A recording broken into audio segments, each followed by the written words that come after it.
پڑھیے. بسم الله الرحمن الرحيم. باب زيارة القبور. بالسند المتصل منا إلى الإمام الهمام الحافظ الحجة أمير المؤمنين في الحديث أبي عبد الله محمد بن إسماعيل بن إبراهيم البخاري الجوفي رحمه الله ومتعنا بعلومه وفيوضه وبركاته آمين. قال حدثنا آدم قال حدثنا شعبة قال حدثنا ثابت عن أنس بن مالك رضي الله عنه وعنهم قال مر النبي صلى الله عليه وسلم بامرأة تبكي عند قبر فقال اتق الله واصبري. قالت إليك عني فإنك لم تصب بمصيبتي ولم تعرفه. فقيل لها إنه النبي صلى الله عليه وسلم فأتت بعد النبي صلى الله عليه وسلم فلم تجد عنده بوابين فقالت لم أعرف. فقال إنما الصبر عند الصدمة الأولى. بسم الله الرحمن الرحيم. الحمد لله رب العالمين والصلاة والسلام على رسول الكريم وعلى آله وأصحابه أجمعين. أما بعد. یہ حدیث ہے حضرت انس رضی اللہ تعالیٰ عنہ کی اور امام بخاری نے اس کو کئی جگہ پر نکالا ہے. وہ فرماتے ہیں کہ نبی کریم صلی اللہ علیہ وسلم گزرے ایک عورت کے پاس سے جو کسی قبر کے پاس بیٹھی رو رہی تھی. تو آپ نے فرمایا اتق اللہ واصبر، اللہ سے ڈرو اور صبر کرو. قالت الیک عنی، تو اس عورت نے پہچانا نہیں حضور صلی اللہ علیہ وسلم کو. تو اس نے کہا الیک عنی، مجھے میرے پاس سے ہٹ جاؤ. الیک جو ہے یہ اس میں فعل ہے، معنی میں ہٹ جاؤ کہ ہٹ جاؤ. واصبری اور صبر الیک عنی فانک لم تصب بمصیبت، اس لیے کہ تمہیں وہ مصیبت پیش نہیں آئی جو مجھے پیش آئی ہے. تو چونکہ تمہیں وہ مصیبت پیش نہیں آئی اس واسطے تم رونے سے منع کر رہے ہو. مجھے پیش آئی ہے لہٰذا میں رو رہی ہوں، ہٹ جاؤ ہٹ جاؤ. ولم تعرف، اور وہ حضور کو پہچانی. فقیل لها انه النبی صلی اللہ علیہ وسلم، بعد میں کسی نے بتایا ان کو کہ یہ نبی کریم صلی اللہ علیہ وسلم سے اس نے ایسی بات کہی حضور کے اور حضور کے سامنے. فاتت باب النبی صلی اللہ علیہ وسلم، تو وہ آئی حضور اکرم صلی اللہ علیہ وسلم کے دروازے پر. فلم سجد عنده بوابی، تو وہاں پر اس نے دیکھا کہ کوئی دربان وغیرہ حضور کے دروازے پر موجود نہیں تھے. تو آ کر اس نے معذرت کی اور کہا کہ لم اعرف کا، میں نے آپ کو پہچانا نہیں تھا، اس واسطے اس طرح کی بات کہی. تو حضور نے فرمایا کہ انما الصبر عند الصدمۃ الاولی، فرمایا کہ صبر جس کے اوپر اجر ملتا ہے وہ ہے جو پہلے صدمے کے وقت میں انسان صبر کرے. کیونکہ صدمہ پیش آ جانے کے بعد جب زیادہ دن گزر جائیں تو دن گزرنے سے خود بخود صبر آ ہی جاتا ہے. لیکن اصل صبر جس کے اوپر اجر ہے وہ ہے جو پہلے صدمے کے وقت میں انسان کرے. لیکن یہ سمجھ لینا کہ صبر کے معنی یہ نہیں ہے کہ روئے نہیں یا اظہار غم نہ کرے، بلکہ مراد یہ ہے کہ اللہ تعالیٰ کے فیصلے پر راضی ہو. صبر سے مراد کیا ہے کہ اللہ تبارک و تعالیٰ کے فیصلے پر کوئی اعتراض نہ ہو، کوئی شکوہ نہ ہو، اور اللہ تعالیٰ کی مشیت پر آدمی راضی ہو جائے. راضی ہونے کے بعد اگر فرض کرو رونا آ جاتا ہے بے اختیار تو وہ صبر کے منافی نہیں ہے، جیسا کہ آگے آنے والا. اب بعض لوگوں کو اس میں شبہ ہوتا ہے کہ راضی بھی ہو آدمی اور روئے بھی، یہ کیسے دونوں چیزیں ایک ساتھ کیسے ممکن ہیں؟ تو جواب اس کا یہ ہے کہ رضا کسی واقعے پر راضی ہونا یہ اور بات ہے، اور جو تکلیف پہنچی ہے اس تکلیف کے اوپر بے اختیار اظہار غم کرنا یہ اور بات ہے. دونوں جمع ہو سکتے ہیں.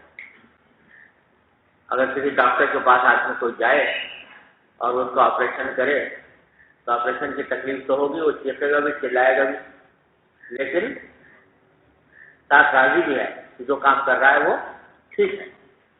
تو اسی طرح اللہ تبارک و تعالیٰ کی طرف سے جو کوئی تکلیف اللہ تعالیٰ کی مشیت سے کوئی تکلیف پہنچے تو تو تکلیف پہنچنے کی وجہ سے بے اختیار جو انسان کا رد عمل ہوتا ہے اس پر مواخذہ نہیں، بشرطے کہ وہ راضی ہو اس بات پر کہ جو فیصلہ کیا ہے وہ بھی حق۔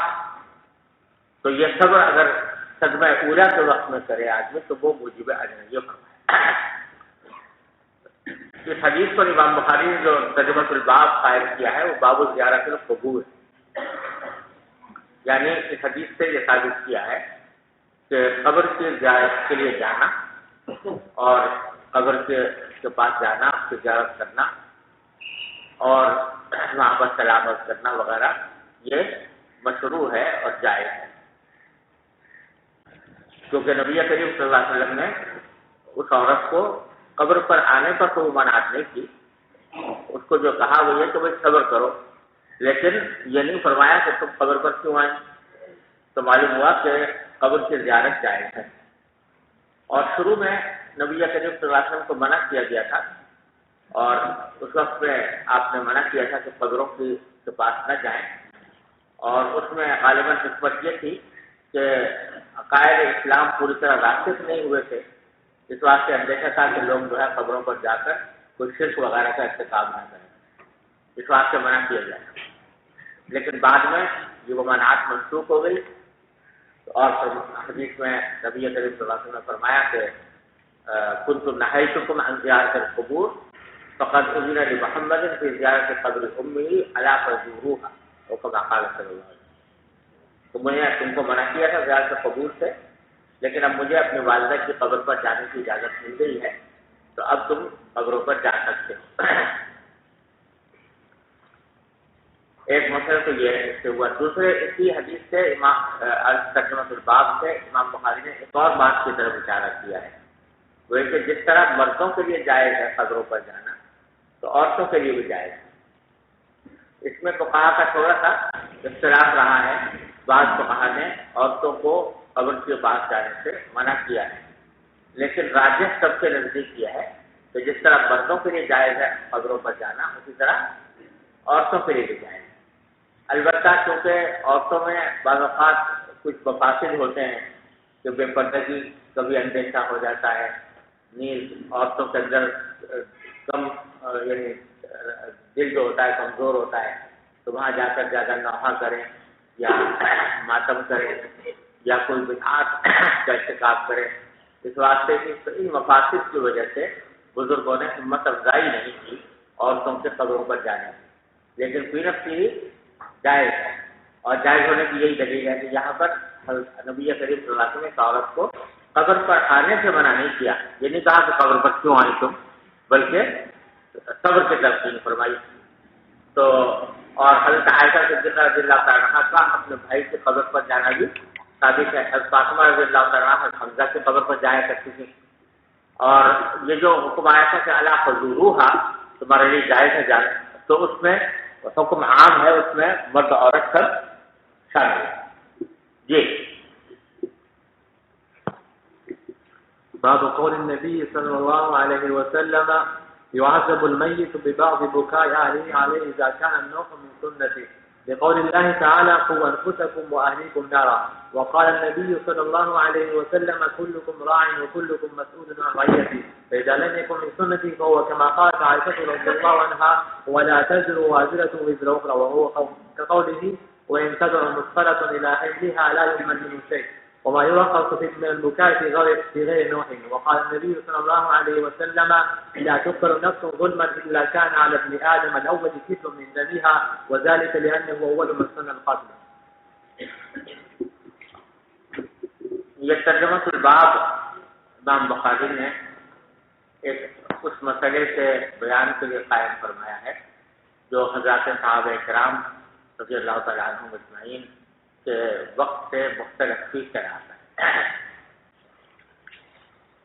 وہ مسئلہ یہ ہے کہ اگر کوئی شخص کسی مردے کے اوپر روئے، میت پر روئے، تو آیا اس کے رونے سے میت کو عذاب ہوتا ہے یا نہیں؟ حضرت عمر رضی اللہ تعالیٰ عنہ اور ان کے صاحبزادے حضرت عبداللہ بن عمر رضی اللہ تعالیٰ عنہ، ان دونوں بزرگوں کا قول یہ تھا کہ اگر کوئی شخص اپنی میت پر روئے گا تو اس کے رونے کی وجہ سے میت کو عذاب ہوگا. اور حضرت عائشہ صدیقہ رضی اللہ تعالیٰ عنہا جو فرماتی تھی کہ میت پر رونے سے اگر دوسرے لوگ رو رہے ہیں تو اس سے میت کو عذاب نہیں ہوتا. جو کچھ گناہ ہے اگر نوحہ کر رہے ہیں مثلا تو نوحہ کرنے کا گناہ نوحہ کرنے والوں کو ہوگا لیکن میت کو اس کا عذاب نہیں ہوگا. حضرت عائشہ صدیقہ رضی اللہ تعالیٰ عنہا استدلال کرتی تھی قرآن کریم کی آیت سے کہ وَلَا تَزِرُ وَازِرَةٌ وِزْرَ أُخْرَىٰ کہ ایک بوجھ اٹھانے والا دوسرے کا بوجھ نہیں اٹھا سکتا. جس نے گناہ کیا ہے اسی کو اس کی سزا ملے گی، دوسرے کو نہیں. تو اب اگر میت کے لوگ جو ہیں وہ شریعت کے خلاف نوحہ کر رہے ہیں تو یہ گناہ ان لوگوں کا ہے، اس کی وجہ سے میت کو عذاب نہیں ہوگا کیونکہ قرآن کریم نے یہ اصول بیان فرما دیا کہ لا تزر وازرۃ وزر اخرى. یہ عائشہ رضی اللہ عنہ کا استدلال ہے. حضرت عمر اور حضرت عبداللہ بن عمر رضی اللہ تعالیٰ عنہما یہ اس حدیث سے استدلال کرتے تھے جس میں یہ منقول ہے کہ رسول کریم صلی اللہ علیہ وسلم نے فرمایا کہ ان المیت لیعذب ببکاء اہلہ علیہ. یہ الفاظ حدیث میں مروی ہے کہ آپ نے فرمایا کہ میت کو عذاب ہوتا ہے اس کے اہل سے اس پر رونے کی وجہ سے.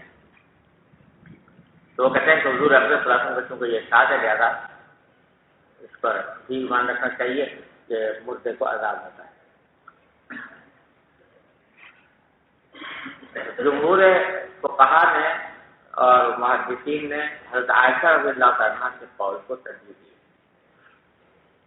اور حضرت عائشہ کا جو ارشاد ہے وہ قرآن کریم کی آیت کے مطابق بھی ہے. لا تزر وازرۃ وزر اخرى مطابق جگہ پر قرآن کریم میں وارد ہوا ہے اور دوسرے ان تدعو مثقلۃ الی حملها لا يحمل به شيء. اس کا بھی یہ معنی ہے کہ اگر کوئی شخص ایسا ہوگا جو گناہوں سے گراں بار ہو یعنی گناہوں کا بوجھ اس کے اوپر لگا ہوا ہو اور وہ دوسرے کو بلائے کہ میرا بوجھ اٹھا لو تو دوسرا کوئی اس کا بوجھ نہیں اٹھا سکے گا. یہ قرآن کریم کی دوسری آیت ہے. اس سے بھی یہ بات معلوم ہوتی ہے کہ ایک سے گناہ کا اثر دوسرے کے اوپر نہیں پڑتا.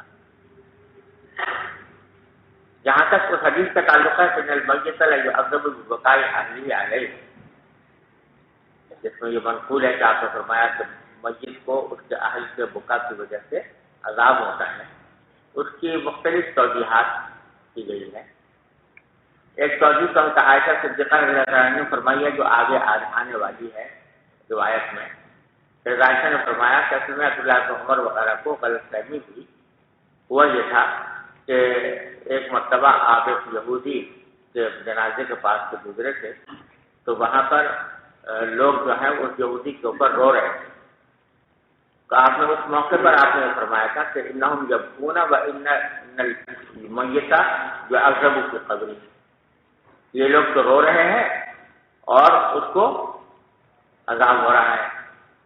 یہ مطلب نہیں تھا کہ ان کے رونے کی وجہ سے عذاب ہو رہا ہے بلکہ مطلب یہ تھا کہ اس کو عذاب تو ہو رہا ہے اپنے کفر کی وجہ سے اپنی بدعمالیوں کی وجہ سے. لیکن دو باتیں آپ نے الگ ارشاد فرمائی تھی کہ یہ رو رہے ہیں اور ان کو عذاب ہو رہا ہے. تو حضرت عبداللہ بن عمر یہ سمجھے کہ یہ جو عذاب ہو رہا ہے یہ ان کے رونے کی وجہ سے ہو رہا ہے.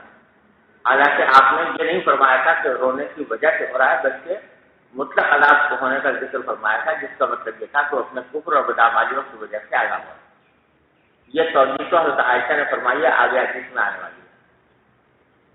اور یہ توجیہ اس خاص واقعے کے بارے میں تو درست ہے جو حضرت عائشہ بیان فرما رہی ہے کہ یہودی کے پاس سے آپ گزرے تھے اور اس کے گھر والے رو رہے تھے. لیکن یہ حدیث بعینی ان الفاظ کے ساتھ ان المیت لیعذب ببکاء اہلہ علیہ یہ عبداللہ بن عمر حضرت عبداللہ بن عمر کے علاوہ اور بھی متعدد صحابہ کرام سے مروی ہے. اس حدیث میں یہ توجیہ نہیں چل سکتی کیونکہ وہاں آپ نے قاعدے کے طور پر ایک بات بیان فرمائی سمجھے نا. اور اس کی بھی دوسری توجیہ بعض رات نے یہ کی ہے کہ اس کے معنی یہ ہے کہ میت الواقع بقائے اہل علیہ کہ جب میت کے گھر والے اس کا ذکر کر کر کے نوحہ کرتے ہیں تو وہاں عرب میں رواج یہ تھا کہ جب نوحہ کرتے تھے تو ان کے الفاظ کہتے تھے کہ باپ جبلا وا سیدہ، ہے ہمارا سردار دنیا سے چلا گیا، وا جبلا، ہے اتنا بڑا پہاڑ تھا وہ رخصت ہو گیا، تو اس قسم کے الفاظ کہتے ہیں۔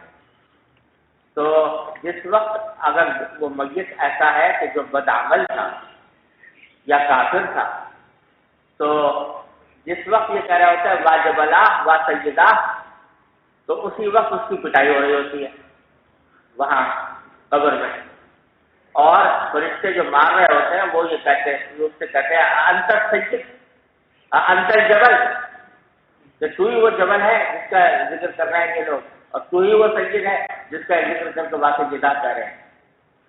تو یہ مطلب ہے کہ اس کو عذاب تو ہو رہا ہوتا ہے اپنے اعمال کی وجہ سے، لیکن اس عذاب میں اس طرح اور زیادتی پیدا ہو جاتی ہے کہ اس کو مزید تبدیل کی جاتی ہے، اس کی کہ اس کو حسرت دلائی جاتی ہے کہ تیرے گھر والے تجھے جبل کہہ رہے ہیں اور تجھے سید کہہ رہے ہیں اور تیری یہاں پر پٹائی ہو رہی۔ یہ معنی بعض علاقے میں بڑی ساری باتوں کو بتایا ہے جو بیان کی، ارے سمجھے گا۔ تیسری توجہ اس کی بعض حضرات نے یہ کی ہے کہ یہ جو آپ نے فرمایا کہ میت کو عذاب ہوتا ہے اس کے اہل کے رونے کی وجہ سے، یہ اس صورت میں ہے جبکہ میت یہ وصیت کر کے گیا ہو کہ مجھ پر نوحہ کرنا، اور اہل عرب میں اس کا رواج بھی تھا کہ اہل عرب جو ہیں مرنے سے پہلے اپنے گھر والوں کو وصیت کرتے تھے کہ بھائی دیکھو جب میرا انتقال ہو جائے تو میرے سایہ نشان نوحہ کرنا، سمجھے نا، خوب ماتم کرنا، خوب نوحہ کرنا، اس کی وصیت کرتا تھا باقاعدہ۔ جیسے طرفہ آپ نے سبا معلقہ میں پڑھا ہوگا، طرفہ جو شاعر ہے دوسرا نمبر پر نمبر 28 کے بعد، تو اس نے شعر میں کہا ہے کہ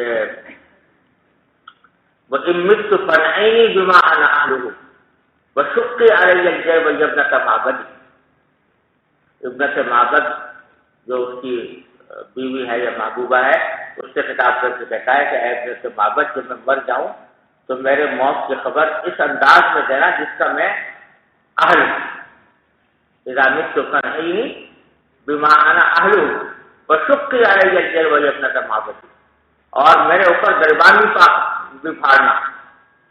تو باقاعدہ وصیت کر رہا ہے کہ میرے مرنے کے بعد یہ عمل کرنا چاہیے۔ تو چونکہ اہل عرب میں یہ رواج تھا، تو مطلب یہ ہے کہ جو شخص جو ہے وصیت کر کے گیا ہو تو اس کا بے شک اس کو جب اس کے میت روئیں گے تو چونکہ وہ رو رہے ہیں اس کی وصیت کی بنا پر، اس واسطے اس کو بڑا عذاب ہوگا۔ ارے سمجھ گئے؟ اور اسی کو حضرت امام بخاری رحمۃ اللہ علیہ نے چوتھی توجیہ بنا دیا ہے، تھوڑا سا توسع دے کر اس ترجمۃ الباب۔ وہ فرماتے ہیں چاہے وصیت نہ کی ہو، زبان سے وصیت نہ کی ہو، لیکن اپنی زندگی میں وہ نوحہ کیا کرتا، اس کا کوئی آدمی مر گیا تو اس کا معمول تھا کہ وہ نوحہ کیا کرتا تھا، تو گویا اس نے ایک طریقہ جاری کر دیا اپنے گھر والوں کے لیے، اگرچہ زبان سے وصیت نہیں کی لیکن عمل سے لوگوں کے لیے ایک طریقہ جاری کر دیا کہ وہی مرنے والے پر نوحہ کرنا چاہیے۔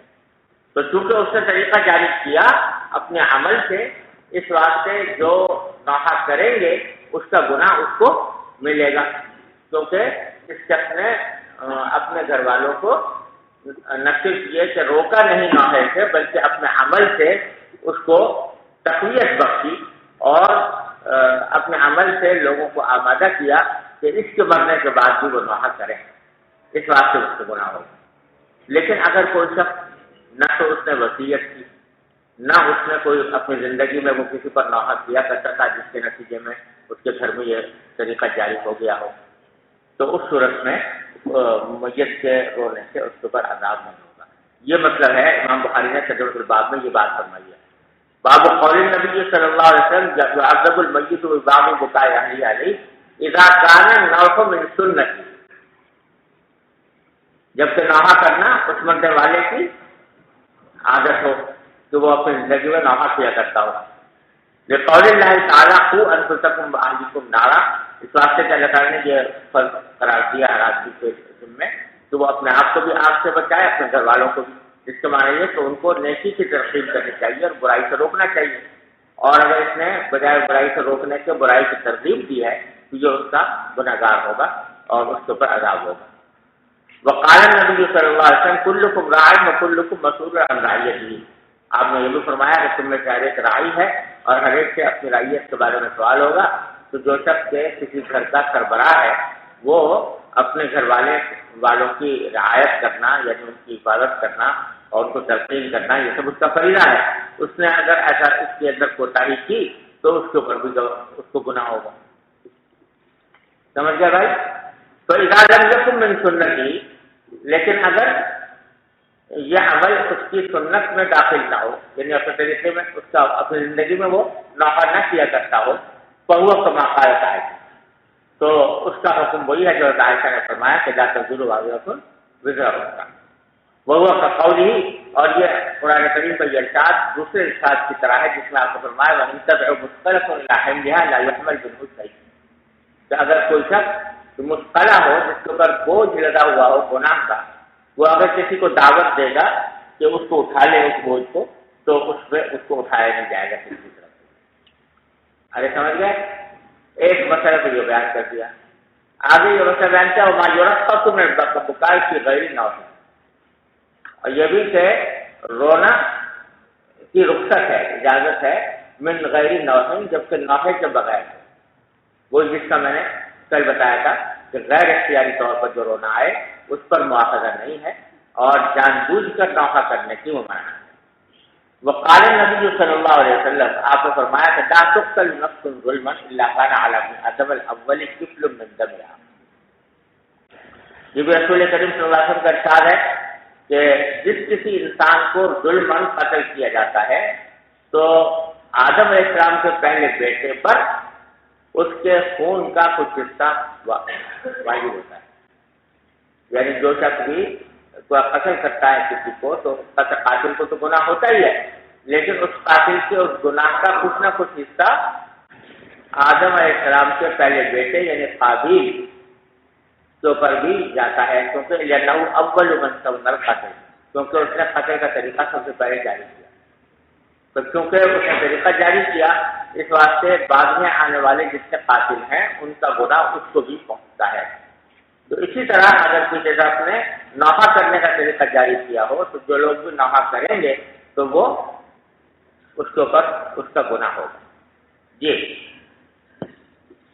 وبه قال حدثنا عبدان ومحمد قال أخبرنا عبد الله قال أخبرنا عاصم بن سليمان عن أبي عثمان قال حدثني أسامة بن زيد قال أرسلت بنت النبي صلى الله عليه وسلم إن ابنا لي قبض فأتنا، فأرسل يقرئ السلام ويقول إن لله ما أخذ وله ما أعطى وكل عنده بأجل مسمى فلتصبر ولتحتسب. فأرسلت إليه تقسم عليه ليأتينها، فقام ومعه سعد بن عبادة ومعاذ بن جبل وأبي بن كعب وزيد بن ثابت ورجال.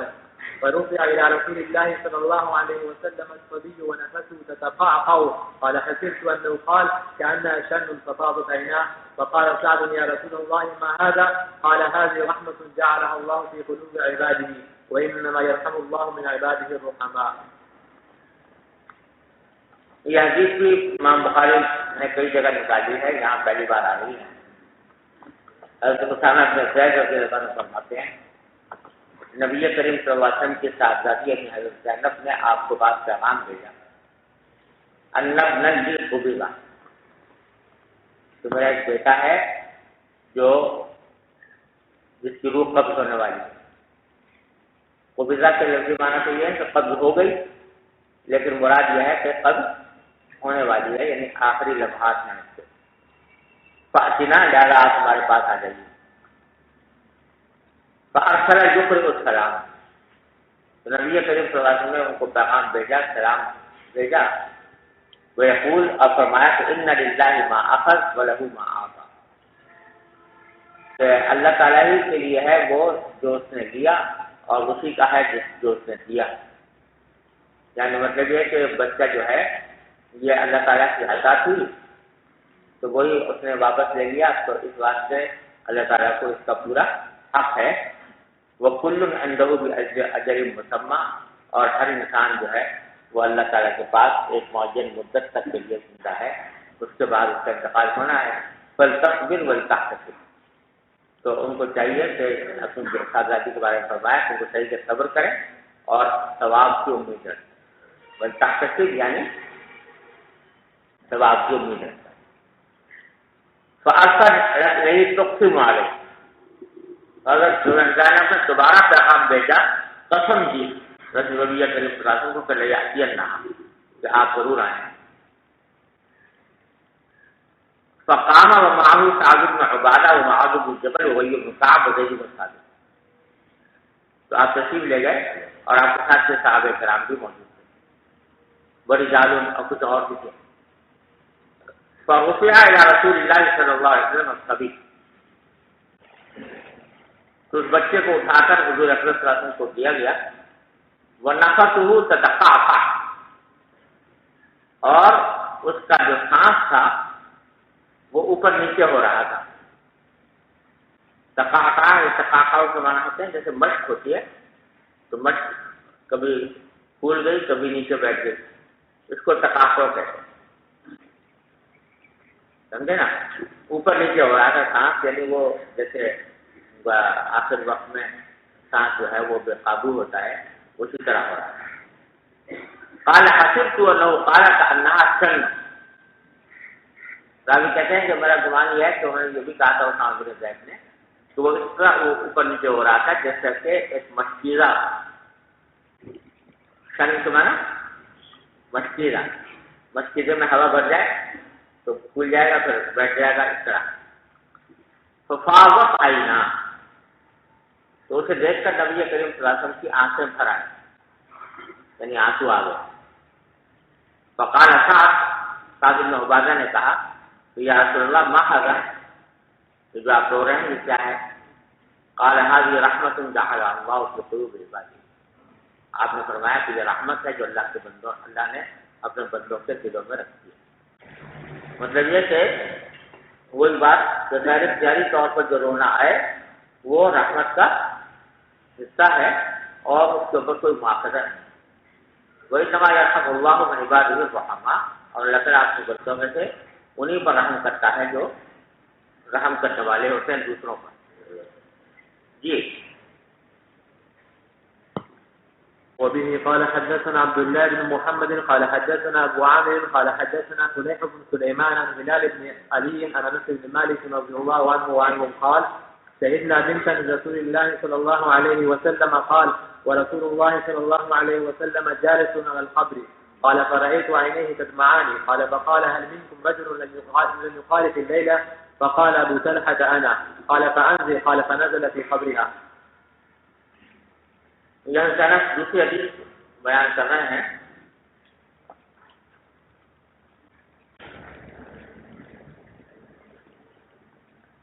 کہ ہم حاضر ہوئے نبی کریم صلی اللہ علیہ وسلم کے صاحبزادی کے جنازے میں،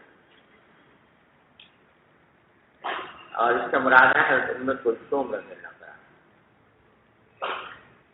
ان کے جنازے میں ہم حاضر ہوئے۔ قال رسول اللہ صلی اللہ علیہ وسلم جالس علی القبر، آپ قبر کے پاس بیٹھے ہوئے تھے۔ قال فرأیت عینیہ تدمعان، تو میں نے دیکھا کہ آپ کی آنکھوں سے آنسو بہ رہے ہیں، صاحبزادی کا انتقال ہوا تھا۔ تو یہاں امام بخاری سے لا رہے ہیں کہ دیکھو یہاں نبی کریم صلی اللہ علیہ وسلم کا بھی رونا ثابت ہے، لہٰذا یہ کوئی گناہ کی بات نہیں۔ قال فقال هل منكم رجل لم يقارف الليلة، اس موقع پر آپ نے فرمایا کہ کیا تم میں کوئی ایسا شخص ہے جس نے آج کی رات مقارفت نہ کی، یعنی مسئلہ یہ تھا کہ حضرت ام کلثوم رضی اللہ تعالیٰ عنہا کا جنازہ تھا تو کون آپ کو قبر میں اتارے، یہ سوال تھا، سمجھے نا؟ تو آپ نے یہ پوچھا کہ آج کی رات جس نے مقارفت نہ کی ہو کوئی ہے؟ یعنی اس کو میں حکم دوں گا کہ وہ قبر میں اتارے. اب مقارفت کے کیا معنی ہے؟ تو ایک تو تشریح تو یہ کی گئی ہے کہ مقارفت کے معنی ہے جمع، اور مطلب یہ تھا کہ کوئی ایسا شخص ہو کہ جس نے آج کی رات جمع نہ کیا. اور بعض روایتوں سے یہ معلوم ہوتا ہے کہ در حقیقت یہ تعریف کی حضرت عثمان رضی اللہ عنہ. حضرت ام کلثوم جو تھی وہ حضرت عثمان کے نکاح میں تھی اور بیمار تھی. اتفاق سے جس رات ان کا انتقال ہوا حضرت ام کلثوم کا، تو حضرت عثمان رضی اللہ تعالیٰ عنہ اس رات میں اپنی کسی کنیز کے ساتھ مشغول ہوئے، کسی باندھی کے ساتھ. ظاہر ہے کہ یہ تو معلوم نہیں تھا کہ آج کی رات میں انتقال ہو جائے گا. حضرت ام کلثوم بیمار تھی اور جو پتہ نہیں تھا کہ انتقال ہو جائے گا، لہٰذا انہوں نے اس میں کوئی حرج نہیں سمجھا ہوگا، تو کنیز کے ان کے ساتھ وہ مشغول ہوئے. تو نبی کریم صلی اللہ علیہ وسلم کو یہ بات اس طرح سے کسی درجے میں ناپسند ہوئی کہ بیوی بیمار تھی اور اس وقت میں وہ دوسری کنیز کے ساتھ مشغول ہوئے. اس واسطے آپ نے یہ فرمایا کہ کوئی ایسا شخص اترے آج کی رات میں جس نے جمع نہ کیا. اور یہ جو بات میں کہہ رہا ہوں کہ انہوں نے کسی کنیز کے ساتھ اس رات جمع کیا تھا، تو یہ بات بہت کسی پکی روایت میں تو ہے نہیں. کامل ابن عدی کی ایک روایت ہے جس میں یہ مذکور ہے، اور میں شاید پہلے بھی بتایا تھا آپ کو کہ کامل ابن عدی جو ہے ابن حافظ ابن عدی کی کتاب ہے الکامل فی اسماء الرجال، تو وہ اصل میں لکھی گئی ہے ان رجال کے تذکرے کے لیے جو متکلم تھی، جن کے بارے میں محدثین نے کوئی کلام کیا، ان کا تذکرہ ہے اس میں الکامل میں. اور وہ حدیثیں اگر کوئی لاتے ہیں الکامل میں تو وہ انہیں متکلم کی رجال کی جو متفرد احادیث ہیں، منفرد احادیث ہیں، جو اور کسی نے روایت نہیں تو وہ لاتے ہیں. تو عام طور سے اس کی روایتیں کیسی ہوتی ہیں؟ ضعیف ہوتی ہیں. کبھی کبھی صحیح بھی آ جاتی ہے، درست بھی آ جاتی ہے، لیکن اکثر و بیشتر وہ روایتیں ضعیف ہوتی ہیں. تو کامل ابن عدی کی یہ روایت ہے، کوئی پکی روایت نہیں ہے، کوئی سند تو مضبوط نہیں ہے. لہٰذا بعض لوگوں نے کہا کہ خامخواہ اس روایت کی بنیاد پر یہ کہنا کہ حضور نے یہ فرما کر حضرت عثمان پر تعریف کی تھی، یہ کہنے کی ضرورت نہیں. وہ کہتے ہیں جو قارف کے معنی ہے، قارف القارف و مقارفۃ کے معنی ارتکاب کرنا، یعنی کسی گناہ کا ارتکاب کرنا. تو آپ نے فرمایا کہ کوئی ہے جس نے کہ آج کی رات کسی گناہ کا ارتکاب نہ کیا ہو وہ قبر میں اتارے. ویسے تو سارے صحابہ کرام تھے، اس میں بہت سے حضرات ایسے تھے جنہوں نے گناہ کا ارتکاب نہیں کیا ہوگا، لیکن رسول کریم صلی اللہ علیہ وسلم کی موجودگی میں آپ کے سامنے یہ کہنا کہ میں نے کوئی گناہ نہیں کیا، یہ ہر ایک کی ضرورت نہیں ہوتی. اس واسطے لوگ اس میں زیادہ بولے نہیں. ہاں ابو طلحہ رضی اللہ عنہ نے کہا کہ ہاں رسول اللہ میں، تو آپ نے فرمایا کہ انزل، اب تم اتارو قبر میں. چنانچہ وہ حضرت ام کلثوم کے قبر میں اترے. ارے سمجھ گئے ہیں؟ چلو جی کیا کوئی غیر محرم اس کی عورت کو قبر میں اتار سکتی ہے؟ جائز ہے جبکہ مست نہ ہو. جب مست نہ ہو کیونکہ کپڑے سے اتارتے ہیں نا، کپڑا پکڑ کے، اور جسم پورا کفن میں ڈھکا ہوا ہے اور کپڑے سے پکڑ کے اتارتے ہیں، تو اس لیے گنجائش ہے. جی سوال. ہاں جی ایسے امام بخاری نے توجہ کی ہے حدیث کی کہ جس آدمی نے نہ وصیت کی اور جس آدمی نے وصیت کی ہے یا پوری زندگی شریک کو نما کرتا رہا تو اس کو تو عذاب ہوگا، لیکن جس نے نہ شرکت کی نہ وصیت کی اس کو عذاب نہیں ہوگا۔ تو کیا یہی حکم ہے آج کل کی رسوم میں باقی لگا کہ ایک آدمی جو مرنے کے بعد جو رسومات ہے وہ پوری زندگی خود بھی شرکت نہ کرتا رہا اور نہ اپنے گھر والوں کو اس کی وصیت کی، تو جو رسومات باطلہ ہوتے ہیں ان کا عذاب نہیں ہوگا تو صحیح ہے، اور وہ خود شریک ہوتا رہا تو پھر اندیشہ ہے تو اس کو عذاب ہوگا۔ تو جو بدعت کی ان کا اس کا گناہ مرنے کو میت کو ہوگا۔ ہاں، کیونکہ اس نے طریقہ اس نے جاری کیا اپنے گھر والوں کو۔ جی وبه قال حدثنا عبدان قال أخبرنا عبد الله قال أخبرنا ابن جريج قال أخبرني عبد الله بن عبيد الله بن أبي مليكة رضي الله عنه وعنهم قال توفيت بنت لعثمان بمكة وجئنا لنشهدها وحضرها ابن عمر وابن عباس وإني لجالس بينهما، أو قال جلست إلى أحدهما ثم جاء الآخر فجلس إلى جنبي، فقال عبد الله بن عمر لعمرو بن عثمان ألا تنهى عن البكاء فإن رسول الله صلى الله عليه وسلم قال إن الميت ليعذب بالبكاء أهله عليه. فقال ابن عباس قد كان عمر يقول بعض ذلك.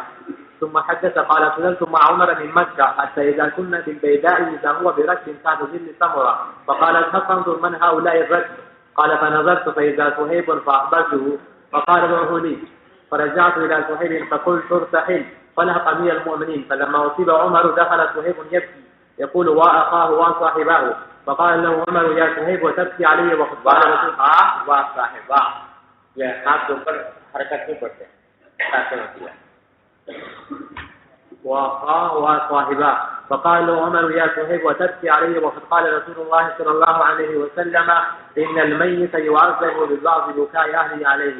قال ابن عباس فلما مات عمر ذكرت ذلك لعائشة فقالت يرحم الله عمر والله ما حدث رسول الله صلى الله عليه وسلم إن الله لا يعذب المؤمن ببكاء أهله عليه، ولكن رسول الله صلى الله عليه وسلم قال إن الله لا يزيد الكافر عذابا ببكاء أهله عليه، وقالت حسبكم القرآن ولا تزر وازرة وزر أخرى. قال ابن عباس من ذلك والله هو أضحك وأبكى. قال ابن أبي مليكة والله ما قال ابن عمر شيئا. یہ عبداللہ ابن ابی ملیکہ عبیداللہ ابن ابی ملیکہ کہتے ہیں کہ توفیت بنت لعثمان بمکہ، حضرت عثمان رضی اللہ عنہ کی صاحبزادی کا انتقال ہوا مکہ مکرمہ میں، وجئنا لنشهدها، اور ہم آئے ان کے جنازے میں حاضر ہونے کے لیے، وحضرها ابن عمر وابن عباس، اس جنازے میں حضرت عبداللہ بن عمر اور حضرت عبداللہ بن عباس کے حاضر تھے، وإني لجالس بينهما، اور میں ان کے درمیان بیٹھا ہوا تھا، او قال جلست الى احدهما، ایک کہا تو ان میں سے کسی کے پاس بیٹھا، ثم جاء الاخر، پھر دوسرے صاحب آ گئے، فجلس الى جنبي، اور وہ میرے پاس آ کر بیٹھ گئے، فقال عبداللہ بن عمر لعمرو بن عثمان، حضرت عبداللہ بن عمر نے عمرو بن عثمان سے کہا، جو بھی عثمان کے صاحبزادے تھے اور ان کی بہن کا انتقال ہوا تھا، ان سے کہا کہ الا تنہا عن البکا، کیا تم لوگوں کو خواتین کو خاص طور پر رونے سے روکتے نہیں ہو؟ فإن رسول اللہ صلی اللہ علیہ وسلم قال ان المیت لا يعذب ببكاء اهله عليه، یعنی وہاں پر لوگ رو رہے ہوں گے نا، جو عورتیں رو رہی ہوں گی، تو حضرت عبداللہ بن عمر نے کہا کہ تم حضرت عثمان کے صاحبزادے سے کہا کہ اپنی بہن سے، ظاہر ہے وہی اس وقت بارش ہو رہی تھے تو ان سے کہا کہ تم تو نہیں روک رہے لوگوں کو. فقال ابن عباس،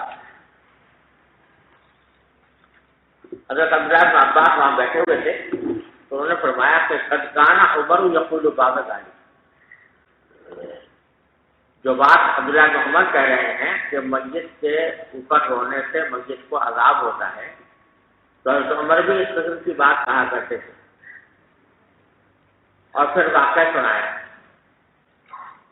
حضرت عمر کے اس قول کا واقعہ سنایا، کہنے لگے کہ فضلت مع عمر من مکہ، تو میں حضرت عمر کے ساتھ مکے سے واپس آیا، یعنی حج کرنے گئے تھے، اور حج کرنے سے جب واپس آئے مدینہ منورہ تو حضرت عمر کے ساتھ آئے. حتیٰ اذا كنا بالبیضاء، یہاں تک کہ جب ہم بیضاء کے مقام پر پہنچے. بیضاء کے لفظی معنی تو صحرا کے ہوتے ہیں، لیکن یہ ایک جگہ کا بھی نام ہے. ذوالحلیفہ سے کچھ آگے بڑھ کر ایک جگہ ہے جس کو بیضاء ہے. جب وہاں پر پہنچے تو اذا هو بركب تحت ظل السمرة، تو اچانک دیکھا کہ حضرت عمر نے دیکھا کہ ایک قافلہ ہے جو ایک ببول کے درخت کے سائے میں بیٹھا ہوا ہے. فقال، تو آپ نے فرمایا اذهب فانظر من هؤلاء القوم. حضرت عمر نے مجھ سے کہا کہ جاؤ ذرا دیکھو کہ یہ کون لوگ ہیں، تو قافلہ کون ہے. قال فنظرت الى صہیب، میں جا کر دیکھا تو اچانک مجھے نظر آیا کہ وہ حضرت صہیب رومی رضی اللہ تعالیٰ عنہ سے. فاخبرته، تو میں جا کر عمر کو بتایا کہ صہیب. فقال ادعوني، تو عمر نے کہا مجھے بلا کر لاؤ میرے پاس. فرجعت الى صہیب، میں واپس آیا صہیب کے بعد. فقلت ارتحل، اور میں نے کہا کہ بھائی چلو فالحق امیر المؤمنین، اور حضرت امیر المؤمنین سے جا کر مل لو.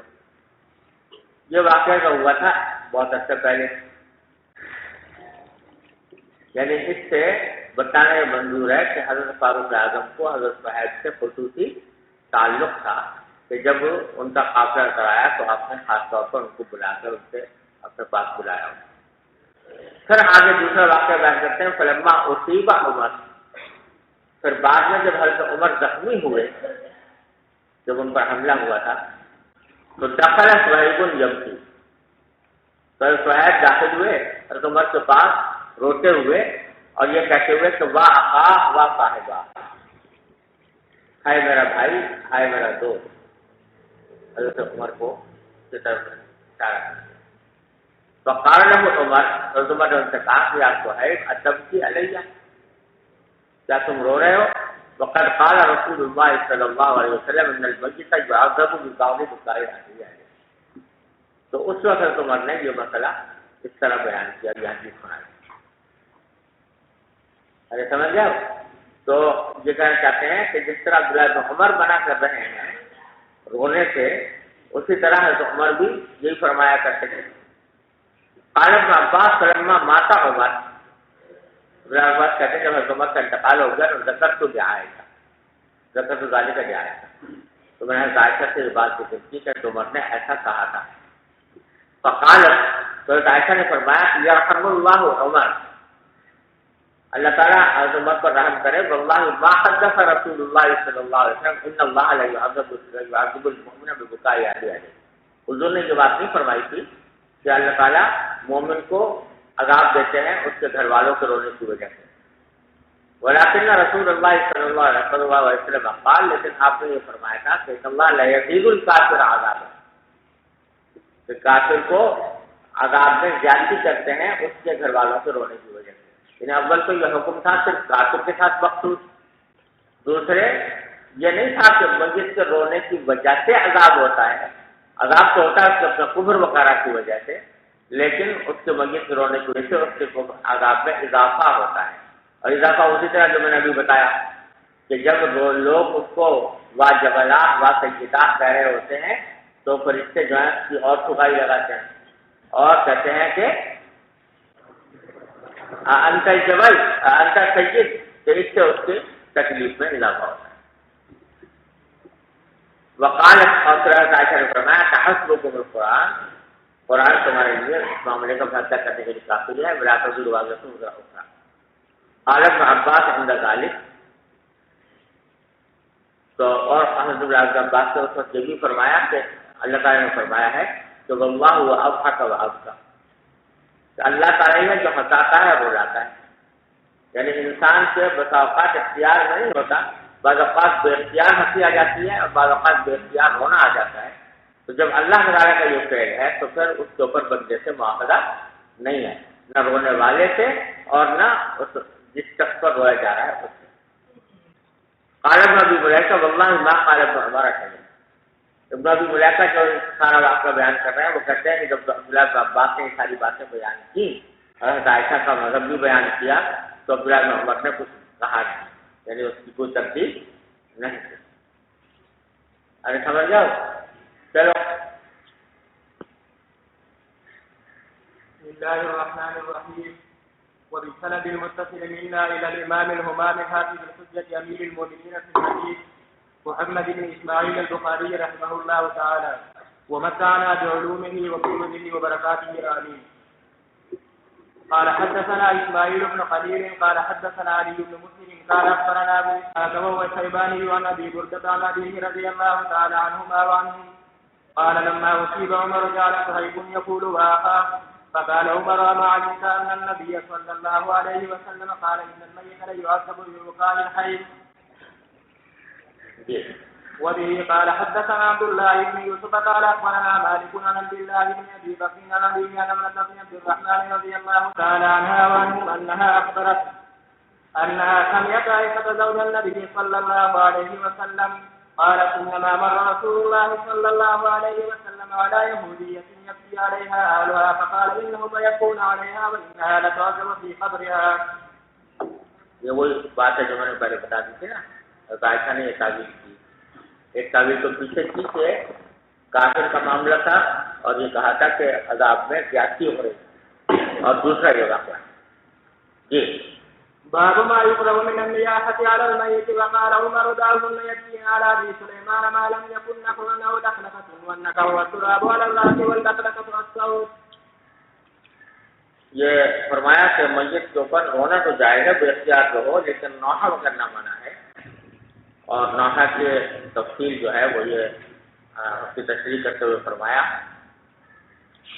کہ جب حضرت خالد بن ولید رضی اللہ تعالیٰ کا انتقال ہوا تھا تو عمر نے یہ فرمایا تھا کہ دعہن یبکین علی ابی سلیمان. عورتیں رو رہی تھی حضرت خالد بن ولید کے وفات کے موقع پر, تو آپ نے فرمایا کہ ان کو رونے دو ابو سلیمان کے اوپر. ابو سلیمان کنیت ہے, خالد بن ولید نے کہا معلوم یکن نقع او لقلقہ, جب تک کہ نقع نہ ہو یا لقلقہ نہ ہو. نقع کے معنی تو ہے مٹی, غبار, تو مٹی اٹھا کے جیسے سر پہ ڈالنا, یہ نہ ہو. اور لقلقہ نہ ہو. لقلقہ کہتے ہیں اصل میں اس آواز کو کہ اگر آدمی کوئی اونٹ پہ بیٹھے جا رہا ہو تو اونٹ ہلتا ہے نہیں, اور اس میں اگر اس سالس میں کوئی آدمی کوئی تلاوت کرے یا ترنم سے کچھ پڑھے تو اس کی آواز میں اتار چڑھاؤ پیدا ہو جاتا ہے کہ نہیں. اس کے اونٹنے کی حرکت کرنے کی وجہ سے اس آواز میں جو اتار چڑھاؤ ہوتا ہے اس کو لقلقہ کہتے ہیں. سمجھے نا. تو یہ جو نوحہ کرنے والے ہوتے تھے یہ بڑے کاریگر ہوتے تھے, تو وہ آواز کے اندر اتار چڑھاؤ پیدا کرتے تھے اس لوگوں کو متوجہ کرنے کے لیے.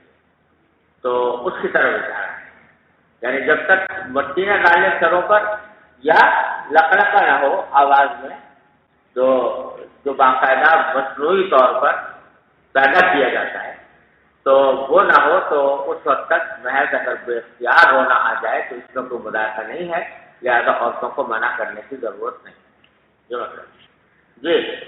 وبه قال حدثنا ابو نعيم قال حدثنا سعيد بن عبيد عن علي بن ربيعة عن المغيرة رضي الله تعالى عنه وعنهم قال سمعت النبي صلى الله عليه وسلم يقول إن كذبا علي ليس كذب على أحد من كذب علي متعمدا فليتبوأ مقعده من النار. وسمعت النبي صلى الله عليه وسلم يقول من جنح عليه يوثق بما جنح عليه. وبه قال حدثنا عبدان قال أخبرني يزيد الصوبتان قال عن سعيد بن المسيب عن ابن عمر عن أبيه رضي الله تعالى عنهما وعنهم عن النبي صلى الله عليه وسلم قال الميت يعذب في قبره لما نيح عليه. تابعه عبد الأعلى قال حدثنا يزيد بن زريع قال حدثنا سعيد قال حدثنا قتادة وقال حدثنا آدم عن صوبة الميت يعذب ببكاء الحي عليه. سمجھ گئے نا. یہ جو ہے مجھے یادوں کی قبری بیمار میں ہم نے حالیہ وہی بات ہے جو پہلے گزری ہے, اور اس کی وہی توجہ ہے جو پہلے آ چکی. جی. باب وبه قال حدثنا علي بن عبد الله قال حدثنا سفيان قال حدثنا ابن المنكدر قال سمعت جابر بن عبد الله رضي الله تعالى عنهما وعنه قال جاء بأبي يوم أحد قد مثل به حتى وجاء بين يدي رسول الله صلى الله عليه وسلم وقد سجى يوما فذهبت أريد أن أكشف عنه فنهاني قومي ثم ذهبت أكشف عنه فنهاني قومي فأمر رسول الله صلى الله عليه وسلم فرفع فسمع صوت صيحة فقال من هذه؟ فقالوا بنت أمر أو قالوا أخت أمر وقال فلم تبكي أو قال لا تبكي فما زالت الملائكة تذله بأجنحتها حتى رفعت. یہ جس کا یہ گزری ہے الجلیل کے والد سے جب انتقال ہوا تھا قد مسئلہ تھی ان کا مسئلہ کیا جائے بہت کیا یہاں تک کہ ان کو رسول اللہ صلی اللہ علیہ وسلم کے پاس جا کر رکھ دیا گیا وقت کیا توبہ ان کو ٹھگ دیا گیا تھا کپڑے اور ذہب تو اريد ان اكشف عنه میں آگے بڑھا کہ ان کا چہرہ کھولوں پناہانی قوم لوگوں نے مجھے منع کیا کہ نہیں کھولوں ثم ذهبت اكشف عنه پھر تھوڑے کے بعد کھولنے کے لیے کیا پناہانی قوم فأمر رسول اللہ صلی اللہ علیہ وسلم فرض پر آپ نے حکم دیا کہ مجھے کھول دو کوئی بات نہیں تو یہاں سے وہ کھولا گیا. اب اس وقت میں آپ نے آواز سنی ایک چیخنے والی عورت کی جو چیخ رہی تو آپ نے پوچھا یہ کون ہے تو لوگوں نے بتایا کہ دن تو عمر ہے یا کہاں لوگ تو عمر ہے تو آپ نے فرمایا سلیمہ تب کیوں رو رہی ہے اور قال لا تبکی ان سے کہا کہ مت رو فما زالت الملائکۃ تذلہ بأجنحتها پر اس سے مسلسل ان کو حضرت عبداللہ کو قائد کیے رہے اپنے پروں سے یہاں تک کہ ان کے جنازہ اٹھا لیا. جی باب ليس منا من شق الجيوب وبه قال حدثنا ابو نعيم قال حدثنا سفيان قال حدثنا ابو يزيد عن ابراهيم المسعود عن عبد الله رضي الله تعالى عنه عنه قال النبي صلى الله عليه وسلم ليس منا من لكم الحدود وشق الجيوب ودعا بدعوى الجاهليه. یہی ہے نوحے کے جو مختلف شکلیں ہیں رخساروں پر پتھر تھپڑ مارنا گریبان چاک کرنا اور جاہلیت جیسی باتیں کرنا.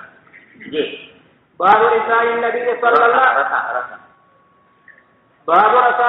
صلى الله عليه وسلم سعد بن خولان وبه قال حدثنا عبد الله بن يوسف قال اخبرنا مالك عن ابن شهاب عن عامر بن سعد بن ابي وقاص عن النبي رضي الله تعالى عنهما وعنه قال كان رسول الله صلى الله عليه وسلم يعود في عام حجة الوداع من وداع اشتد بي فقلت إني قد بلغ بي من الوداع وأنا ذو مال ولا يرثني ابنة لي أفأتصدق بثلثي مال قال لا فقلت فالشطر فقال لا ثم قال الثلث والثلث كبير أو قال كثير إنك أن تذر ورثتك أغنياء خير من أن تذرهم عالة يتكففون الناس وإنك لن تنفق نفقة تبتغي بها وجه الله تعالى إلا وجدت بها حتى ما تجلست في امرأتك قلت يا رسول الله وخلف بعد أصحابي قال إنك لن تخلف فتعمل عملا صالحا إلا ازددت به درجة ورفعة ثم لعلك أن تخلف حتى ينتهي بك أقوام ويضر بك آخرون اللهم انزل لأصحابي هجرتهم ولا تردهم على أعقابهم لكن البائس سعد بن خولان يرثي له رسول الله صلى الله عليه وسلم ومات بمكة. یہ حضرت سعد بن ابی وقاص رضی اللہ عنہ کی حدیث ہے جو متعدد مقامات پر امام بخاری نے نکالی ہے کہ رسول کریم صلی اللہ علیہ وسلم عیادت فرما رہے تھے حجۃ الوداع کے سال میں حضرت اصحاب بن ابی وقاص جو خود اپنی روایت کر رہے ہیں کہ میری عیادت میں یعودنی ہے یعودفی لکھا ہوا ہے یہاں پر غلط ہے یعودنی کہ نبی کریم صلی اللہ علیہ وسلم میری عیادت فرما رہے تھے عام حجۃ الوداع حجۃ الوداع کے سال یعنی حجۃ الوداع کے موقع پر سعد بیمار ہو گئے تھے تو نبی کریم صلی اللہ علیہ وسلم ان کی عیادت کے لیے تشریف لے گئے من وجع اشتد ایک ایسی بیماری کی وجہ سے جو مجھ پر سخت ہو گئی. فقلت تو میں نے عرض کیا حضور سے کہ نہیں قد بلغ بی من الوجع اور یہ جو بیماری ہے یہ مجھ کو بہت زیادہ پہنچ گئی ہے یعنی بیماری سخت ہو گئی ہے. وأنا ذو مال اور میں مالدار آدمی ہوں. ولا يرثني الا ابنة لي اور میری وارث سوائے میری ایک بیٹی کی کوئی اور ہے نہیں. تو افاتصدق بثلثي مالی تو کیا میرے لیے جائز ہے کہ میں اپنے مال کے 2 صدقہ کر دوں، 2/3۔ قال اللہ، آپ نے فرمایا کہ نہیں، 2 صدقہ کرنا چاہیے۔ فقلت فاستقر، میں نے کہا پھر آدھا کر دوں، آدھا صدقہ کر دوں، آدھا اپنی بیٹی کے لیے چھوڑ دوں۔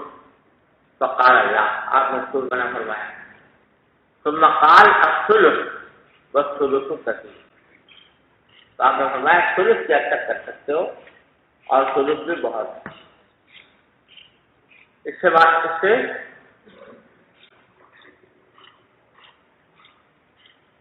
فقہاء کرام نے یہ مسئلہ نکالا ہے کہ ثلث کی حد تک اگرچہ وصیت کرنا جائز ہے، لیکن ثلث سے کم رکھنا بہتر ہے، کیونکہ آپ نے ثلث کو کثیر قرار دیا، تو یعنی ثلث جو ہے وہ کثیر ہے، لہذا بس آخری حد ہے، اس حد تک جائز تو ہے لیکن بہتر ہے کہ اس سے کچھ کم۔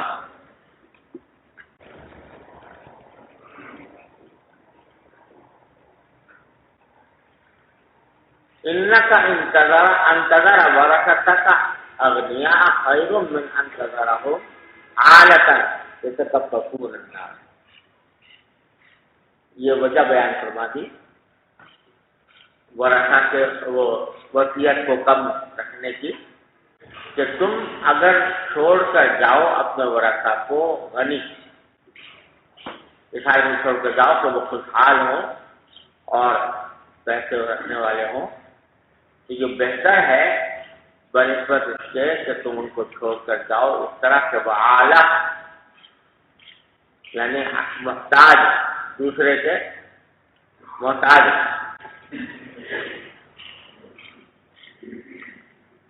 اعلیٰ جو ہے نا بھائی، یہ جمع ہے کی، اس کا معنی ہوتا ہے کسی پر تکیہ کرنا، کسی پر بھروسہ کرنا، کسی سے کم محتاج بن جانا۔ تو ان کو اغنیاء چھوڑ کر جاؤ ورثہ کو، یہ بہتر ہے بنسبت اس کے کہ ان کو محتاج بنا کر چھوڑ کر جاؤ، ایسے محتاج کہ یتکففون الناس، جو لوگوں کی ہتھیلیوں کو دیکھتے پھرے، لوگوں کے ہاتھوں کو دیکھتے پھرے کہ یہ کتنا مجھے دے رہے ہیں۔ تکفف کب سے نکلا ہے؟ کب تو آنا ہتھیلی، اور تکفف تو آنا کسی کے ہتھیلیوں کو دیکھنا، تو وہ دوسروں کے دست نگر بن جائے، اس طرح چھوڑ کر جانے کی بہتری ہے کہ ان کو اغنیاء چھوڑ کر۔ وَإِنَّكَ لَن تُنْفِقَ نَفَقَةً تَبْتَغِي بِهَا وَجْهَ اللَّهِ إِلَّا أُجِرْتَ بِهَا۔ اب ان کو اصل میں سعد بن وقاص کو خیال یہ تھا نا کہ میں تو زیادہ اس لیے صدقہ کرنا چاہتا ہوں تاکہ اس کا ثواب ملے مجھے، تو آپ نے یہ غیر فہمی دور کر دی۔ یہ نہ سمجھنا کہ جو کچھ تم اپنے اہل ویال پر خرچ کر رہے ہو یا اہل ویال کے لیے چھوڑ کر جا رہے ہو اس کا ثواب تمہیں نہیں ملے گا، نہیں، بلکہ جو بھی نفقہ تم کرو، کوئی خرچہ کرو جس میں اللہ تعالیٰ کی رضا مقصود ہو، تو اس پر بھی اللہ تعالیٰ تمہیں عذاب دیں گے، وہ اجر عطا فرمائیں۔ ارے سمجھے نا،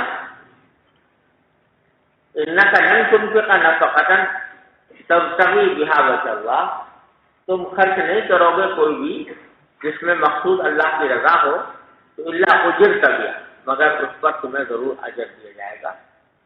حتی ما تجعل فی امرأتک، حتی ما تجعل فی امرأتک، یہاں تک کہ وہ کھانا یا کھانے کی چیز تم اٹھا کر رکھو اپنی بیوی کے منہ میں، تو بظاہر تو بیوی کا نفقہ دے رہے ہو اور اپنے گھر والوں کا خرچہ پورا کر رہے ہو، ان کی ضروریات پوری کر رہے ہو، لیکن یہ بھی صدقے کا حکم ہے۔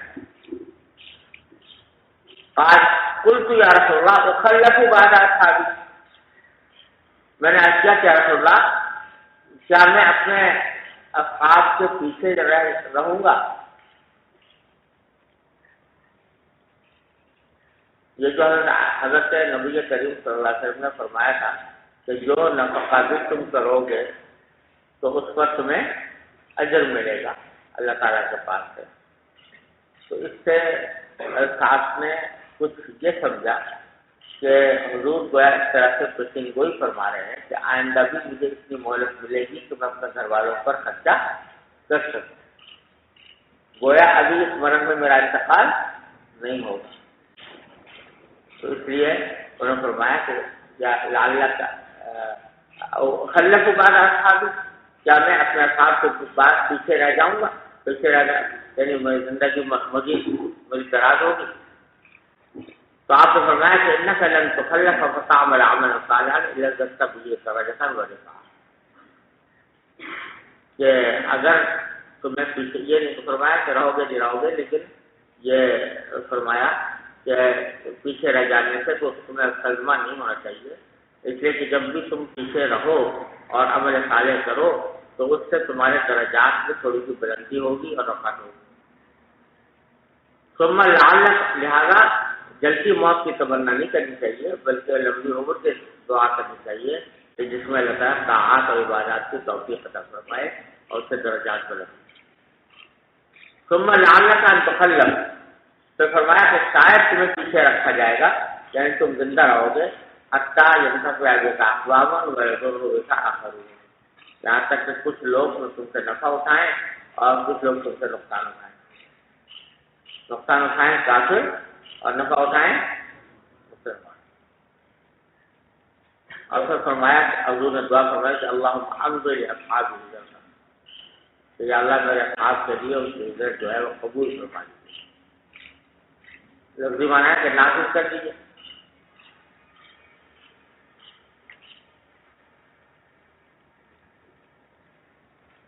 سمجھے نا؟ مطلب یہ کہ اس کو قبول فرما لیجیے، اس پر اجر عطا فرما لیجیے۔ ولا تردهم على اعقابهم، اور ان کو اپنے پاؤں الٹے پاؤں نہ لوٹائیے۔ اصل میں جب حجۃ الوداع کے موقع پر آئے تھے حضرات مہاجرین تو ذرا یہ کھٹکا لگا ہوا تھا ہر ایک کو کہ اگر ہم پرکرو مکہ مکرمہ میں رہتے ہوئے مر گئے اور مدینہ منورہ نہ جا سکتے تو شاید ہماری ہجرت کا ثواب باقی ہو جائے گا۔ تو حضور نے یہ دعا فرمائی کہ یا اللہ اگر کسی کا انتقال ہو بھی جائے یہاں پر تو اس کی ہجرت کو نافذ کر دیجیے اور اس ہجرت کے ثواب اس کو عطا فرمائیے اور اس کو محروم نہ فرمائیے، منافق کہ وہ خدا ہجرت میں انتقال نہیں کیا۔ ارے سمجھے نا؟ ولاکن الباعث اصحاب الخولہ، لیکن آپ نے فرمایا کہ مجھے افسوس ہے صحابی بن خولہ پر، کہ صحابی بن خولہ ایک صحابی تھے اور حجۃ الوداع کے موقع پر آئے تھے یا فتح مکہ کے موقع پر، اور آ کر یہیں پر مکہ مکرمہ میں ان کا انتقال ہو گیا، زیادہ مکہ مکرمہ میں دفن کیا گیا۔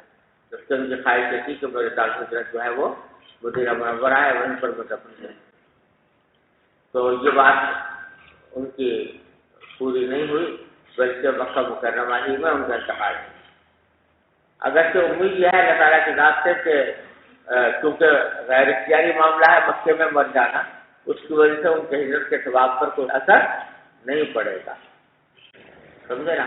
لیکن آپ نے افسوس کا اظہار اس لیے فرمایا کہ ان کی خواہش تھی یہ نا کہ وہ مدینہ منورہ جا کر ان کا انتقال ہو، یہ خواہش ان کی پوری نہیں ہوئی، اس واسطے آپ نے فرمایا کہ بیچارہ بارش ایسی معنی ہے کہ حضور بیچارہ کرتے ہیں، تو بیچارہ ساری دفعہ جو ہے وہ بیچارہ اپنی مراد کو نہ پا سکا اس معاملے میں، تو آپ نے یکسی رہو، آپ ان کی تعزیت کر رہے تھے، یہ کیا ہے جی؟ بسم الله الرحمن الرحيم. باب ما ينهى من الحمد عند المصيبة. بإسناد المتصل منا إلى الإمام الإمام حافظ الحجة أمير المؤمنين في الحديث أبي عبد الله محمد بن إسماعيل البخاري متعنا الله بعلومه وفيوله وبركاته آمين. قال الحكم بن موسى قال حدثنا يحيى بن حمزة عن عبد الرحمن بن جابر أن الكاتب بن مخيمر حدثه قال حدثني أبو بردة بن أبي موسى قال وجه أبو موسى وجه فوز عليه ورأسه في حجر واد من أهله فلم يستطع أن يرد عليه شيئا، فلما أفاق قال أنا بريء ممن برئ منه رسول الله صلى الله عليه وسلم، إن رسول الله صلى الله عليه وسلم بريء من الصادقة والحالقة والشاقة. صادقہ اور حالقہ اور شاقہ ہے بھائی؟ کیا کہتا ہے بھائی؟ یہاں پر مسیحان کے ساتھ بن ابی وقاص ہیں اور وہ کہہ رہے تھے ولا یرثنی الا ابنۃ اللہ، وہ اپنے والد صاحب سے روایت کر رہے ہیں، یہاں تک تو صرف ابن کی ذکر ہے 7 دن وفات کی اس کے بیٹے تھے یہ کیسے کہہ رہے تھے ولا یہ رسول اللہ علیہ سمجھ میں آیا کیا کہا آپ نے؟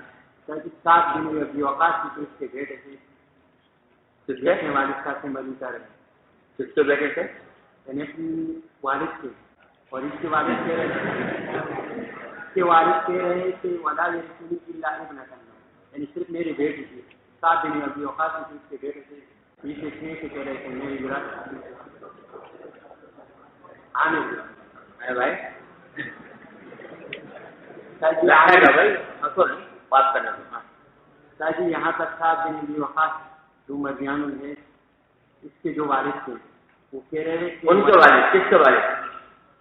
عامر ہاں ہاں وہ کہہ رہے ہیں تو ولا یہ رسول اللہ ابن ٹھیک ہے تو عامر بھی جس کے بیٹے تھے اچھا یہ تو جس وقت کی بات ہو رہی ہے اس وقت ان کی بیٹی کے سوا کوئی اور نہیں تھا سمجھا اس وقت یہ حجت الوداع کے موقع پر حضرت الوقاص جو بیمار ہوئے تو اس وقت ان کی صرف بیٹی تھی کوئی بیٹا نہیں تھا اس لیے ان کو خیال یہ تھا کہ میں اگر مر گیا تو میرا وارث صرف میری بیٹی ہو لیکن جیسا کہ حضور اکرم صلی اللہ علیہ وسلم نے فرمایا تھا کہ تمہیں ابھی زندہ رہو گے اور تم سے بہت سے قوموں کو فائدہ پہنچے گا بہت سے کو نقصان پہنچے گا چنانچہ بعد میں زندہ رہے یہ اور زندہ رہنے جب رہے تو اس میں ان کے بہت سے بیٹے پیدا ہو سمجھ لیا یہ حضور نے فرمایا تھا کہ لال کا تو خلت سب سے آگے کا اقوام گرو کی آخری چھوڑ بھی جیسا میں نے خیال کی آپ نے فرمایا تھا کہ میرا خیال یہ ہے کہ تمہیں واپس رکھا جائے گا یعنی تمہیں ابھی تمہاری عمر بڑی ہوگی یہاں تک کہ تم سے کچھ قوموں کو فائدہ پہنچے گا اور تم کچھ کو نقصان پہنچے گا یعنی اللہ تعالیٰ نے پھر انہیں کے ہاتھوں ایران فتح کرایا فاتح ایران یہی ہے اور اس کے نتیجے میں کس طرح کو نقصان پہنچا مسلمانوں کو فائدہ پہنچا اس وقت باتیں پیدا ہوئی اب بھی کچھ اطمینان نہیں ہوا ہو گیا پہلے اللہ کے تو سالقہ اور خالقہ اور شاقہ سالقہ کے معنی چیخنے والی چیخ پکار کرنے والی خالقہ سر منڈانے والی اور شاقہ کے معنی کپڑے پھاڑنے والی تو یہ سب طریقے ہوتے تھے جاہلیت میں سمجھے نا تو وہ سب منع فرمایا یہ باب ليس منا من ضرب الحدود حدثنا وبه قال حدثنا محمد بن بشار قال حدثنا عبد الرحمن قال حدثنا سفيان عن الأعمش عن عبد الله بن مرد عن مسعود عن عبد الله عن النبي صلى الله عليه وسلم قال ليس منا من ضرب الحدود وشق الجيوب ودعا بدعوى الجاهلية باب ما ينهى من البيع ودعوى الجاهلية عند المصيبة وبه قال حدثنا عمر بن حفص قال حدثنا الأعمش عن عبد الله بن مرد عن مسعود عن عبد الله قال النبي صلى الله عليه وسلم ليس منا من ضرب الحدود وشق الجيوب ودعا بدعوى الجاهلية باب من جلس عند المصيبة يعرف فيه الحزن وبه قال حدثنا محمد بن المثنى قال حدثنا عبد الوهاب قال سمعت يحيى قال أخبرني عمرو قال سمعت عائشة قال لما جاء النبي صلى الله عليه وسلم عمرو بن حارثة وجعفر وابن رواحة جلس يعرف فيه الحزن قال انظر نساء الباب شق الباب فأتاه رجل وقال إن النساء داخل ونقاب كأهن فأمره أن ينهاهن فذهب ثم أتاه الثانية قال والله ظلمنا يا رسول الله فزعمت أنه قال تحت في أفواهنا ترابا فقلت أرغب الله أنفك لما تفعل ما أمر رسول الله صلى الله عليه وسلم ولم تترك رسول الله صلى الله عليه وسلم من العناء وبه قال حدثنا أبو جعفر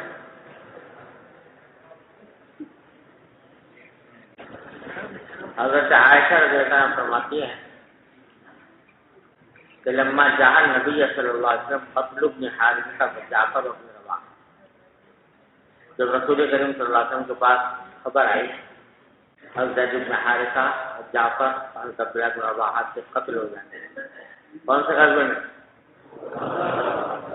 موتا میں تو جلسہ جعفر کی الحزن تو آپ بیٹھ گئے اس حالت میں کہ حزن کے آثار غم کے آثار آپ کے چہرے مبارک پر پہچانے جا رہے تھے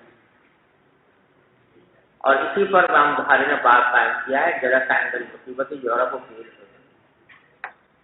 کہ اگر چہرے سے غم کے آثار ظاہر ہو رہا ہو تو یہ کوئی ممنوع بات نہیں اچھا اب کیا ہوا؟ وَأَنَا أَنظُرُ مِنْ سَائِرِ الْبَابِ شَقِّ الْبَابِ، اور ڈاکٹر فرماتی ہے کہ میں دیکھ رہی تھی آپ کو دروازے کی گرج سے، دروازے کی شق سے، یعنی کیا کہتے ہیں اس کو؟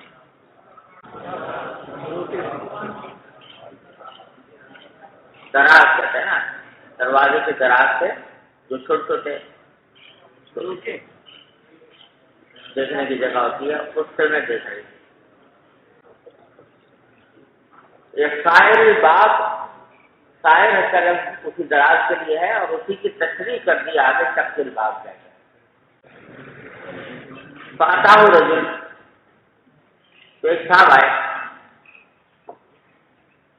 سمجھے نا، بعض ہوتے ہیں نا خدائی فوجدار، تو وہ اس قسم کے تھے، وہ آئے تو آ کر انہوں نے کہا ان نساء جعفر وذکر بکاءہن، آ کر کہا جی جعفر کی جو عورتیں ہیں وہ رو رہی ہیں، ان کے بکا کا ذکر کیا، سمجھے نا۔ فامرہ ان ینہاہن، تو آپ نے اس سے کہا کہ بھائی روک دو ان کو، جا کے منع کرو کہ روئے نہیں۔ فذهب، وہ گئے، ثم اتاؤ الثانیہ، پھر دوبارہ آ گئے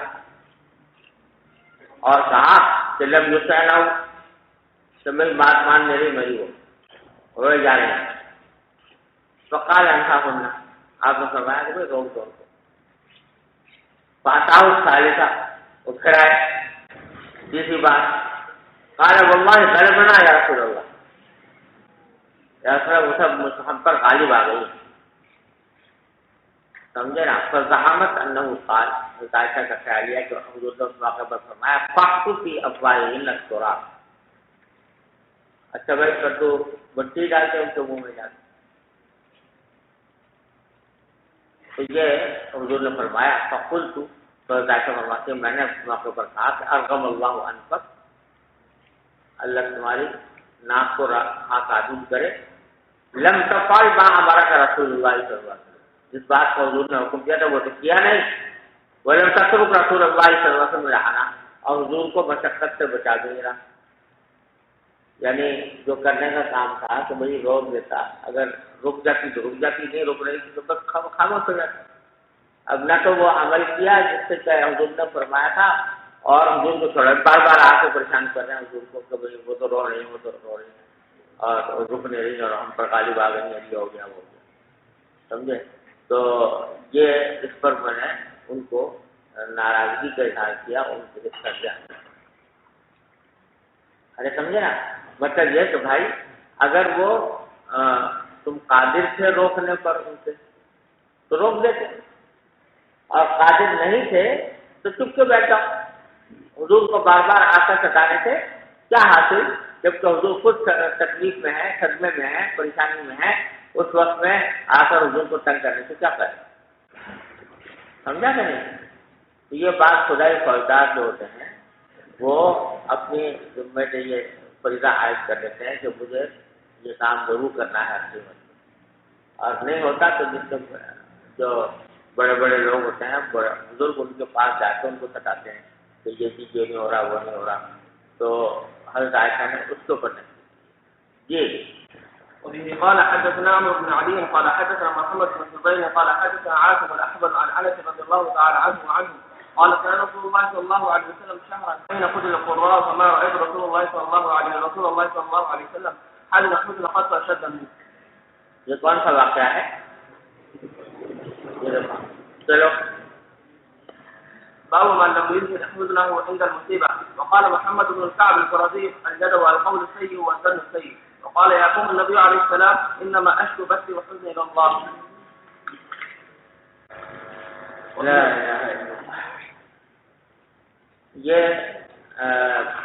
جو ہے اس میں بتلانا منظور ہے، پیچھے تو یہ بتایا تھا کہ اگر کسی صدمے کے موقع پر غم کے آثار انسان کے چہرے پر نمودار ہو جائیں تو اس میں کوئی ممانعت نہیں ہے، نہ اس پر کوئی مواخذہ ہے۔ اب دوسرا باب یہ قائم کیا کہ دوسرا ایک موقع ایسا ہوتا ہے کہ بعض اوقات مصیبت تو آئی لیکن مصیبت کے اوپر کسی شخص نے اپنا حزن کا اظہار نہیں ہونے دیا. یہ بھی جائز ہے، وہ بھی جائز اور یہ بھی جائز.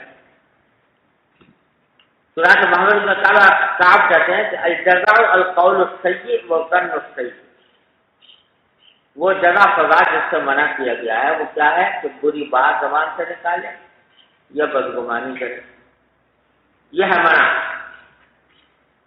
وقال یعقوب النبی علیہ السلام، حضرت یعقوب علیہ السلام نے فرمایا تھا کہ انما اشکو بثی وحزنی الی اللہ،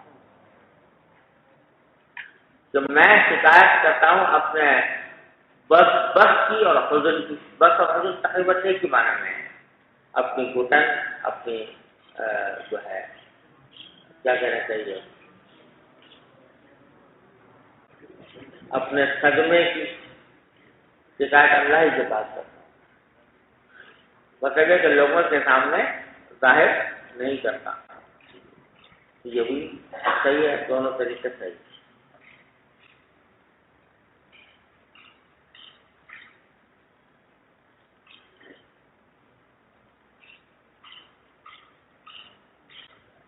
حدیث پڑھ لیا نہیں پڑھی؟ پڑھو. قال حدثنا بشر بن الحكم قال حدثنا سفيان بن عيينة قال اخبرنا اسحاق بن عبد الله بن ابي طلحه انه سمع انس بن مالك رضي الله تعالى عنه وعنهم يقول اشتكى ابن لابي طلحه قال فمات وابو طلحه خالد فلما رأت امراته انه قد مات هيأ شيئا ونحت في جانب البيت فلما جاء ابو طلحه قال كيف الغلام قال قد نفسه قال ان يكون قد استراح وظن ابو طلحه انها صادقه قال فبات فلما اصبح اتصل فلما اراد ان يخرج اعلمته انه قد مات فصلى مع النبي صلى الله عليه وسلم ثم اخبر النبي صلى الله عليه وسلم بما كان منها فقال رسول الله صلى الله عليه وسلم لعل الله ان يبارك لهما في ليلتهما. قال سفيان وقال رجل من الانصار فرايت 9 اولاد كلهم قد قرأ القرآن. یہ بھی دوسرا واقعہ بڑا عجیب ہے. حضرت انس رضی اللہ عنہ روایت فرماتے ہیں کہ ابو طلحہ رضی اللہ تعالیٰ عنہ کے ایک بیٹا بیمار ہو گیا. ابو طلحہ جو ہیں یہ حضرت انس کے چھوٹے باپ ہیں نا، تو ان کا ایک بیٹا بیمار ہو گیا، کالا کما تھا، تو اسی میں ان کا انتقال ہو گیا اس حالت میں کہ ابو طلحہ تک خارج. حضرت ابو طلحہ جو ہیں وہ گھر سے باہر تھے، گھر میں نہیں. فلما رات امراته انه قد مات، جب بیوی نے دیکھا کہ بچے کا انتقال ہو گیا ہے تو حیات شیئا، تو کچھ کھانا وانا تیار کیا. ونحت بجانب البیت، اور ان کو الگ کر کے گھر کے گوشے میں رکھ دیا بچے کو. فلما جاء ابو طلحہ، جب ابو طلحہ گھر کے باہر سے آئے تو پوچھا کہ کیسے غلام، بچے کا کیا حال ہے؟ تو انہوں نے کہا قد ہدا نفسہ، کہ ان کا نفس جو ہے وہ پرسکون ہو گیا، یہ طبیعت ہے. ظاہر ماں جو لگ رہا ہے نا کہ طبیعت اچھی ہو گئی ہے، بیماری دور ہو گئی ہے، لیکن مراد یہ تھا کہ جب موت آ گئی تو موت سے سکون حاصل ہو جاتا ہے. وَأَرْجُو أَن يَكُونَ قَدِ اسْتَرَاحَ، اب مجھے امید ہے کہ وہ آرام پا گئے. یہ کہا گئی، پتہ نہیں کس دل گردے کی عورت تھی، بیٹا مرا ہے اور شوہر پر ظاہر نہیں ہونے دیا. وَظَنَّ ابو طلحہ انہا صادقہ، ابو طلحہ نے کوئی گمان ہوا کہ یہ ٹھیک کہہ رہے ہیں، مطلب ہے کہ جو ظاہری معنی مراد ہے، ظاہری معنی ہے ان کے جملے سے وہی مراد بھی ہے کہ وہ صحت آ گئی ہو گئی. کانا فباتا، یہاں سے رات گزاری. فلما اصبح اتصل، صبح ہوئی تو غسل بھی کیا، یعنی غسل جناب ہے، رات میں بظاہر سے زن بھی ادا کیے. فلما اراد ان یخرج، جب باہر نکلنے لگے تو اعلمت و انہ قد مات، اس وقت بتایا کہ وہ تو مر چکا ہے. فصلی مع النبی صلی اللہ علیہ وسلم، وہ صاحب گئے اور جا کر حضور کے ساتھ نماز پڑھی. ثم اخبر النبی صلی اللہ علیہ وسلم بما کان منها، پھر حضور اکرم صلی اللہ علیہ وسلم کو بتایا کہ کیا واقعہ پیش آیا. فقال رسول اللہ صلی اللہ علیہ وسلم لعل اللہ ان یبارک لهما فی لیلہ، شاید اللہ تعالیٰ ان کی اس رات میں برکت عطا فرمائے. یعنی اس خاتون نے جس عظیمت کا مظاہرہ کیا اور اللہ تعالیٰ کے فیصلے پر راضی ہونے سے جس اعلیٰ مقام کا مظاہرہ کیا، تو وہ امید یہ ہے کہ اللہ تبارک و تعالیٰ اس کی برکت سے ان کی اس رات میں کوئی ایسی بات پیدا فرمائیں گے جو ان کے لیے باعث برکت ہوگی. تو سفیان بن عیینہ کہتے ہیں کہ انصار کے صاحب نے بتایا کہ وہ رأیت تسعۃ اولاد کلہم قد قرأ القرآن، 9 بیٹے پیدا ہوئے اور سب قرآن کریم کے عالم. جی باب الصبر عن الصدمة الأولى. وقال عمر نعم الإذلال ونعم العذاب الذين إذا أصابتهم مصيبة قالوا إنا لله وإنا إليه راجعون أولئك عليهم صلوات من ربهم ورحمة وأولئك هم المهتدون. وقوله تعالى واستعينوا بالصبر والصلاة وإنها لكبيرة إلا على الخاشعين. یہ پہلے گزر ہی چکا ہے الصبر عند الصدمة الأولى کے معنی، اور حضرت عمر رضی اللہ تعالیٰ عنہ نے صبر کی فضیلت بیان کرتے ہوئے فرمایا کہ نعم الاذلان و نعم العلاوہ.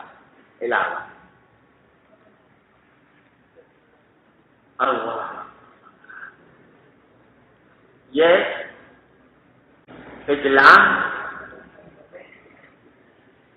اور علاوہ یہ اصطلاح ہے. اس زمانے میں جو اونٹ پر سواری ہوتی تھی نا، تو اونٹ پر سواری کے 2 طریقے ہوتے تھے.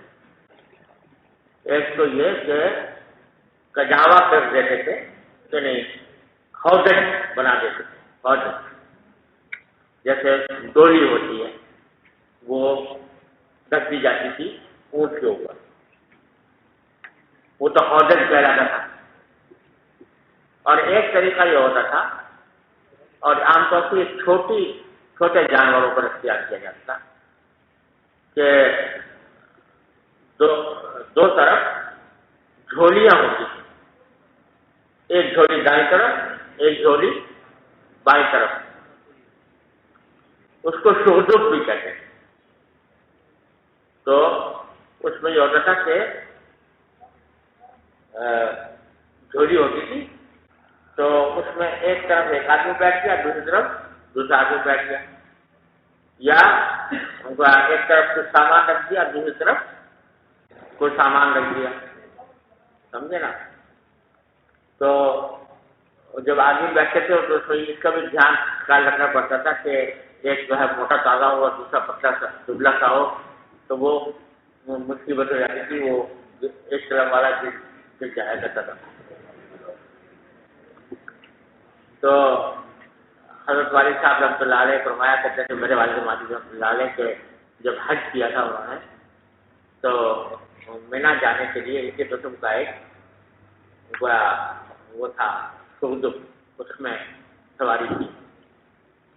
تو حضرت والد صاحب جو تھے وہ بڑے لاغر قسم یعنی دبلے پتلے آدمی تھے. تو وہ کہتے تھے کہ جب میں اس میں بیٹھتا تو وہ اوپر بیٹھتا ہلکا ہونے کی وجہ سے، اور دوسرا آدمی جو بیٹھتا تھا وہ نیچے ہو جاتا. تو کہتے ہیں کہ وہ جو شہدب والا تھا اونٹ والا، تو میرے والے عدل، اس کو عدلین کہتے ہیں، تو اس عدل کے اندر بھاری بھاری پتھر لا کے رکھتا تھا. پتھر لا کے رکھا تو ایک پتھر لا کے رکھا، پھر بھی وہ اونچا ہو رہا ہے تو دوسرا پتھر لا کے رکھا پھر اونچا ہو رہا ہے. تو وہ عدلین کہلاتے تھے، وہ دونوں طرف کے پھیلے ہوئے. یہ تو تھے عدلان. اور علاوہ یہ کہ وہ جو ان دونوں کے بیچ میں کچھ سامان رکھنے کی ضرورت ہوتی، جگہ ہوتی جو ہے اس کے کمر کے اوپر. جانور کے. تو وہ دونوں طرف جو ہے وہ اڈلین کہلاتے تھے اور وہ جو بیچ میں سامان رکھا جاتا تھا وہ علاوہ ہوتا تھا.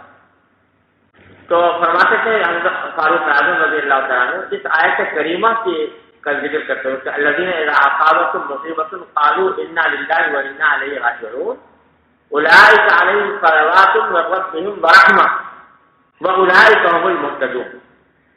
تو صبر کرنے والوں کو اللہ تعالیٰ نے فرمایا کہ بھائی صلوات ہے اور رحمت ہے، اور فرمایا کہ وہی ہدایت یافتہ ہے.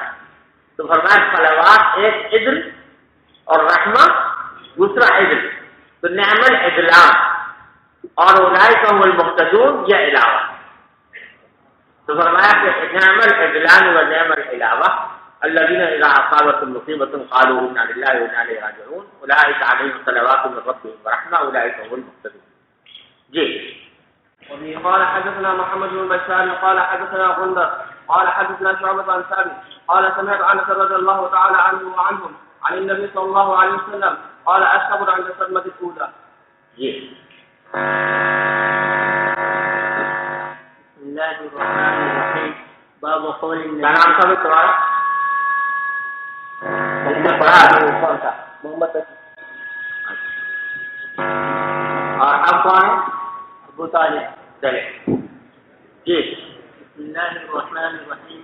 باب قول النبي صلى الله عليه وسلم إنا بك لمحزون. فقال ابن عمر رضي الله تعالى عنهما عن النبي صلى الله عليه وسلم تدمع العين ويحزن القلب. وبسند المتصل منا إلى الإمام الحمام الحافظ الحجة أمير المؤمنين في الحديث أبي عبد الله محمد بن إسماعيل البخاري رحمه الله تعالى متعنا الله بعلومه وفنوده وبركاته آمين. قال حدثنا حسن بن عبد العزيز قال حدثنا يحيى بن حسان قال حدثنا قريش بن حيان عن ثابت عن انس بن مالك رضي الله تعالى عنه وعنه قال دخلنا مع رسول الله صلى الله عليه وسلم على عبد بن القين وكان أبيرا لإبراهيم فأخذ رسول الله صلى الله عليه وسلم إبراهيم فقبله وشمه ثم دخلنا عليه بعد ذلك وإبراهيم يجود بنفسه فجعلت عينا رسول الله صلى الله عليه وسلم تذرفان فقال له عبد الرحمن بن عوف وأنت يا رسول الله فقال يا ابن عوف إنها رحمة ثم أتباها بأخرى فقال إن العين تدعو والقلب يحزن ولا نقول إلا ما يروى ربنا وإن بفراقك يا إبراهيم لمحزون. رواه موسى سليمان بن مغيرة عن ثابت عن انس عن النبي صلى الله عليه وسلم. حضرت انس رضی اللہ تعالیٰ فرماتے ہیں کہ دخلنا مع رسول اللہ صلی اللہ علیہ وسلم علی ابی سعید القین. ہم حضور حضرت صلی اللہ علیہ وسلم کے ساتھ حاضر ہوئے ابو سعید القین کے پاس جو ذکر سے حضرت ابراہیم. حضرت ابراہیم جو صاحبزادے تھے نبی کریم صلی اللہ علیہ وسلم کے، وہ حضرت ماریہ قبطیہ رضی اللہ تعالیٰ عنہا کے بطن سے پیدا ہوئے تھے. تو نبی کریم صلی اللہ علیہ وسلم نے ان کے دودھ پلانے کا انتظام یہ کیا تھا کہ مسجد نبوی سے کچھ فاصلے پر ایک جگہ تھی، وہاں ایک خاتون کو دودھ پلانے کے لیے مقرر کیا تھا. اس خاتون کے شوہر تھے ابو سعید القین، اور وہ جگہ آج بھی مدینہ منورہ میں موجود ہے. مشربۃ ام ابراہیم کہلاتی ہے، حضرت ابراہیم کی والدہ کا مشربہ. اب بھی یعنی اگرچہ ہمارے نزدیک دوستوں نے سارے معاشر ختم کر دیے ہیں مدینہ منورہ کے، لیکن یہ ابھی تک باقی چلا آتا ہے کہ وہاں پر وہ جگہ موجود ہے. تو وہاں ہم حاضر ہوئے تو آپ نے رسول اللہ صلی اللہ علیہ وسلم نے حضرت ابراہیم کو لیا، گود میں لیا. فقبلہ وشمہ ثم دخلنا علیہ بعد ذلك وابراہیم یجود بنفسہ. یعنی ایک مرتبہ تو ویسے ہی کہتے ہیں بچے کو دیکھنے کے لیے، اس کے بعد پھر ہم ایک اور مرتبہ گئے اس حالت میں جب کہ ابراہیم کی وفات ہونے والی تھی، وہ اپنی جان دے رہے تھے. تو رسول کریم صلی اللہ علیہ وسلم کی مبارک آنکھیں ڈبڈبا آنسوؤں سے. تو حضرت عبد الرحمن بن عوف رضی اللہ تعالیٰ عنہ نے فرمایا کہ وہ انت یا رسول اللہ، یا اصلا آپ بھی رو رہے ہیں؟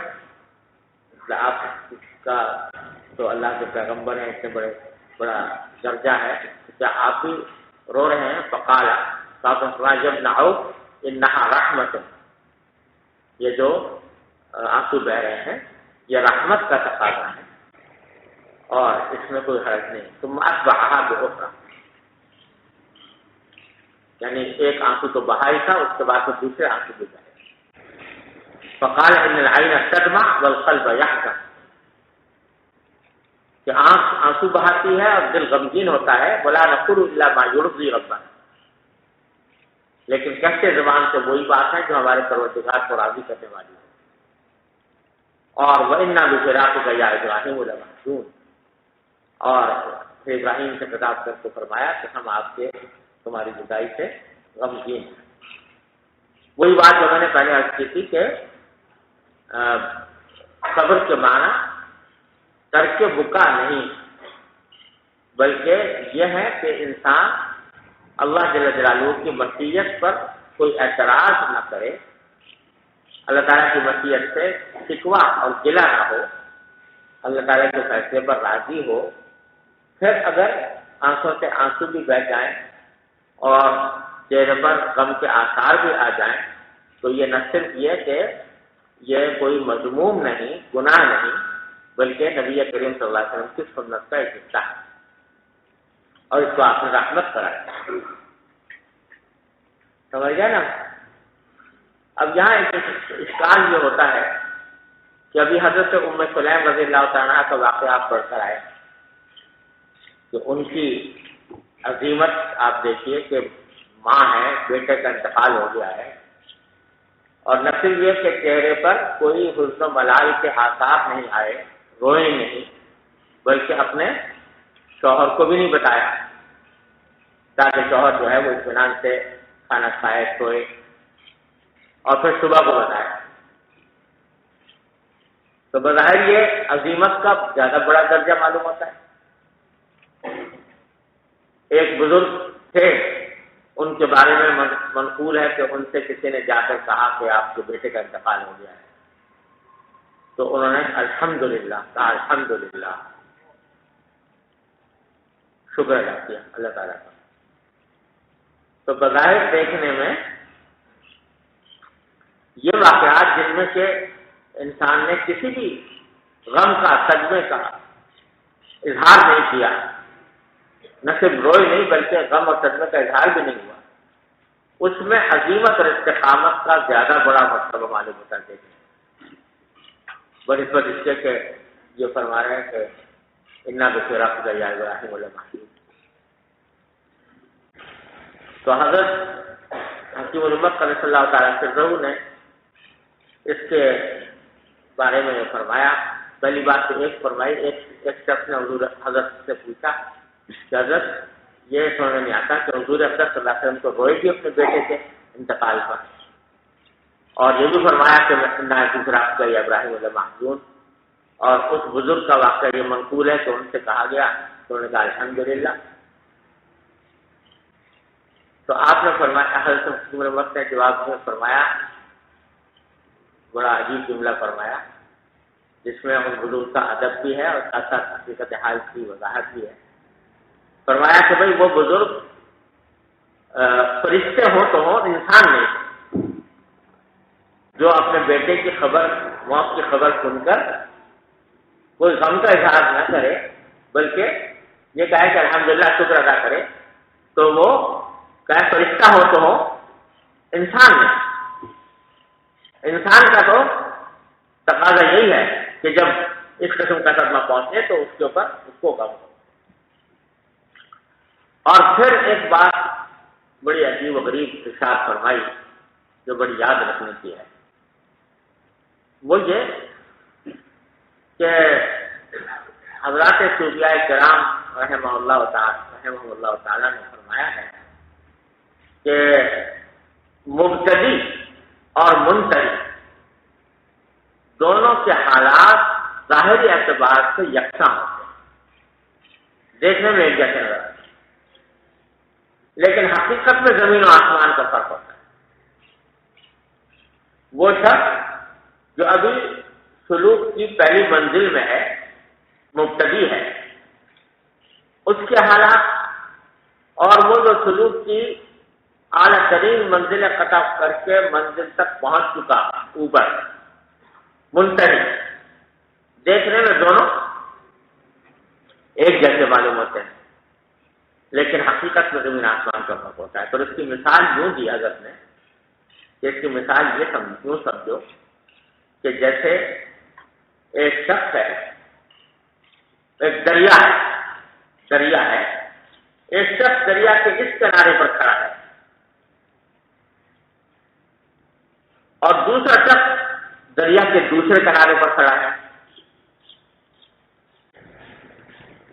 یہ دونوں جو ہیں دیکھنے میں ایک جیسے معلوم ہوتے ہیں، یہ بھی خشکی پر، وہ بھی خشکی پر، دونوں ایک جیسے دیکھنے میں۔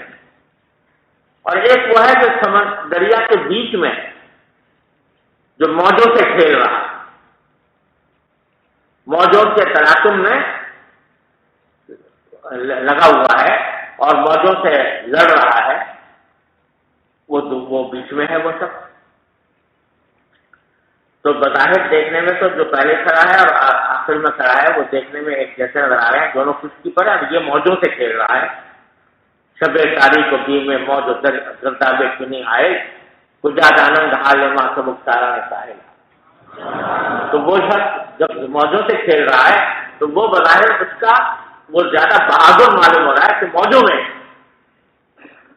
موجوں سے تلاطم سے کھیل رہا ہے، اور یہ جو خشکی پہ کھڑا ہے یہ بھی، اس کو بھی موجوں سے کوئی سروکار نہیں، وہ جو ادھر کھڑا ہے وہ بھی موجوں سے سروکار نہیں، لیکن دونوں میں فرق یہ ہے کہ یہ تو بیچارہ موج میں گھسا ہی نہیں، اور وہ ساری موجوں کو تلاطم سے کھیلتا ہوا آخر میں منزل تک پہنچ چکا۔ تو دیکھنے میں دونوں ایک جیسے لگ رہے ہیں، اور جو بیچ میں ہے وہ بہادر نظر آ رہا ہے، لیکن حقیقت میں بہادر وہ ہے جو پہنچ چکا دوسرے کنارے پر۔ تو اسی طرح جو مبتدی ہوتا ہے وہ تو بیچارہ ابھی داخل ہی نہیں ہوا، ابھی اس نے کچھ دیکھا ہی نہیں، اور منتہی جو ہے وہ سب مراحل کو طے کر کے آخر میں پہنچ چکا۔ تو جو حضرات انبیاء کرام علیہ السلام ہیں وہ منتہی ہیں، یعنی سارے مدارج کو قطع کر کے بالآخر پہنچ گئے ہیں اس مقام تک۔ تو اس واسطے درجہ انہی کا بلند ہے، وہی درجہ اعلیٰ ہے، اور یہ جو درمیان میں کھیل رہا ہے یہ ابھی بیچارہ راستے میں ہے، آگے پہنچا نہیں۔ تو جو مثلا حضرات انبیاء کرام علیہ السلام بھی کھاتے ہیں، وہ بھی پیتے ہیں، وہ اپنے ازواج کے ساتھ مشغول ہوتے ہیں، یہ ساری باتیں ہیں، اور ایک مبتدی بھی ہوتا ہے، لیکن فرق یہ ہے کہ مبتدی ہم جیسا جو یہ کام کرتا ہے وہ اپنی لذت نفس کے لیے کرتا ہے، اپنے نفس کے تقاضوں کو پورا کرنے کے لیے کرتا ہے، اور حضرات انبیاء کرام علیہ السلام جو کرتے ہیں وہ در حقیقت وہ اس لیے کرتے ہیں کہ یہ ہماری ابدیت کا تقاضا یہ ہے، اللہ تبارک و تعالیٰ کو یہ پسند ہے۔ ابھی پیچھے پڑھ کر آئے تھے نا آپ، ایوب علیہ السلام نہا رہے تھے تو اوپر سے تتلیاں گرنی شروع ہو گئی سونے کی، تو وہ اس کی طرف بھاگے پکڑنے کے لیے، ہے نا۔ تو آج اگر گرنی شروع ہو جائے صبح ہم بھی بھاگیں گے کہ نہیں، لیکن وہ بھاگیں گے اس لیے کہ سونا مل رہا ہے، اور سونا بڑی قیمتی چیز ہے، اس سونے سے ہم اپنے خواہشات پوری کریں گے، اپنی ضروریات پوری کریں گے، اس لیے بھاگ رہے ہیں۔ اور ایوب علیہ السلام جو بھاگے وہ سونے کی اپنی ذاتی قدر و قیمت کی وجہ سے نہیں، ان کے پیش نظر سونا نہیں ہے، سونا دینے والا ہاتھ ہے، کہ اللہ تبارک و تعالیٰ اپنے فضل و کرم سے دے رہے ہیں، تو مجھے میری بندگی کا تقاضا یہ ہے، میری عبدیت کا تقاضا یہ ہے کہ میں محتاج بن کر، مشتاق بن کر اس کے پیچھے دوڑوں۔ تو وہ مشتاق بن کر دوڑ رہے ہیں، تو دیکھنے میں تو مجھ جیسا جو سونے کی طرف دوڑ رہا ہے وہ بھی ویسا ہی ہے، اور ایوب علیہ السلام جو سونے کی طرف دوڑ رہے ہیں وہ بھی دیکھنے میں ایسے نظر آ رہے ہیں، لیکن حقیقت میں زمین و آسمان کا فرق ہے کہ میں دوڑ رہا ہوں سونے کی وجہ سے، اور وہ دوڑ رہے ہیں سہولت دینے والے ہاتھ کی وجہ.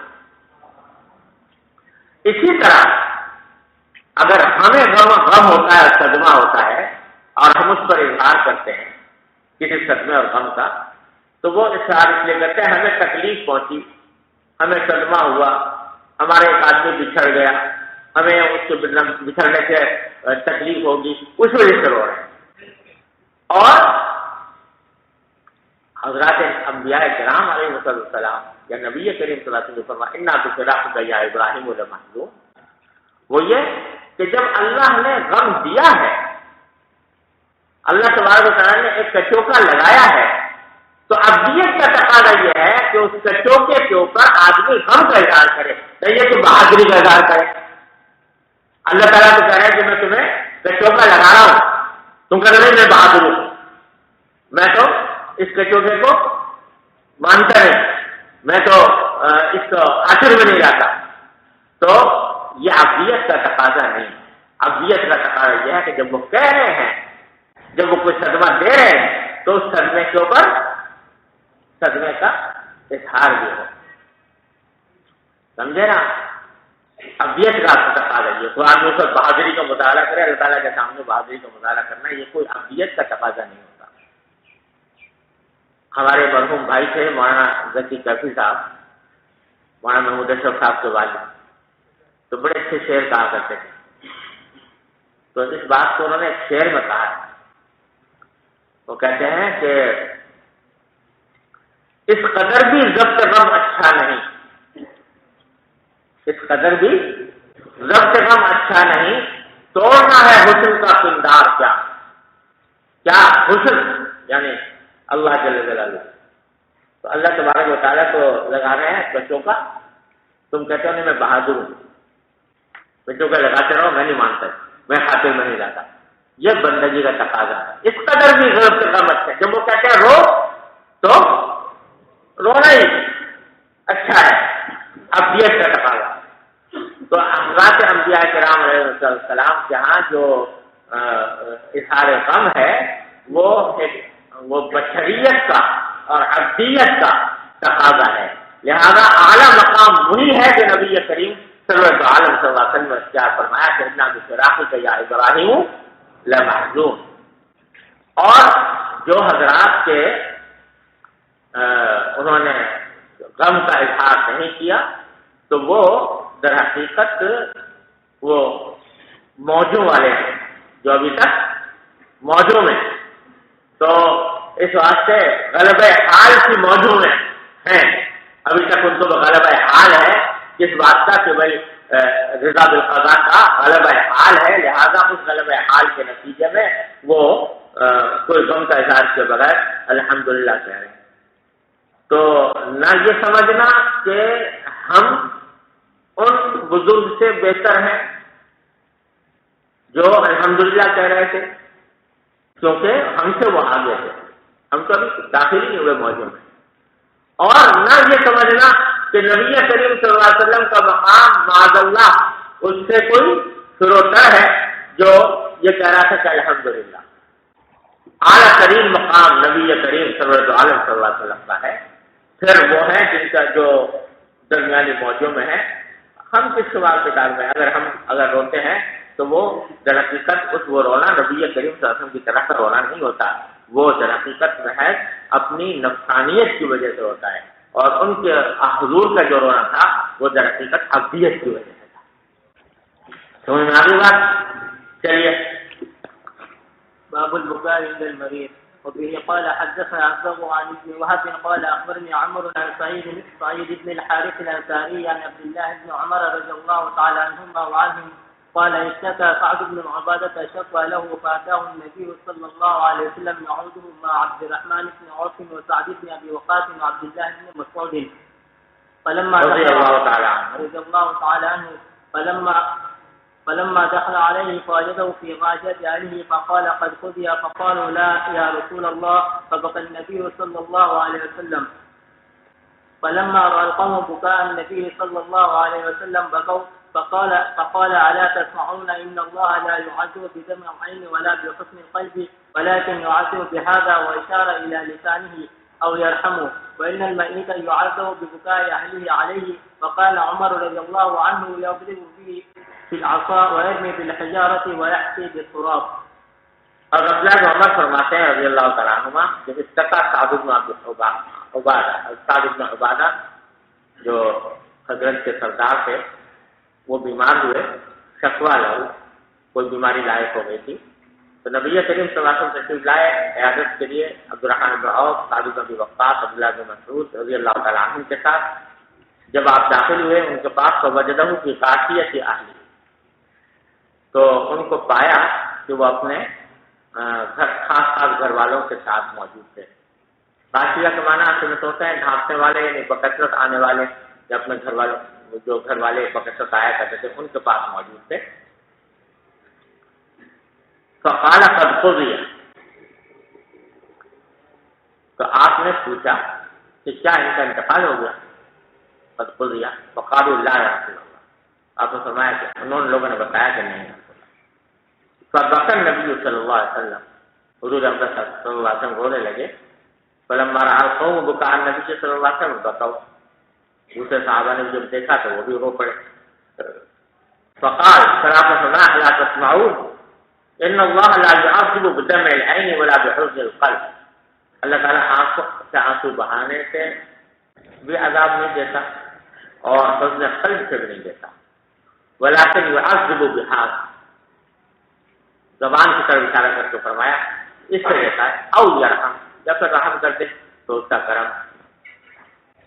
اب یہ بھی حضور اقدس صلی اللہ علیہ وسلم نے سکھا دیا کہ کسی گناہ کے بارے میں یہ تو کہہ سکتے ہیں کہ بھائی اللہ تعالیٰ یہ گناہ مستحق سے عذاب ہے، لیکن اللہ تبارک و تعالیٰ پر کوئی سا حکم نہیں لگا سکتا کہ اللہ تعالیٰ ضرور عذاب دے گا.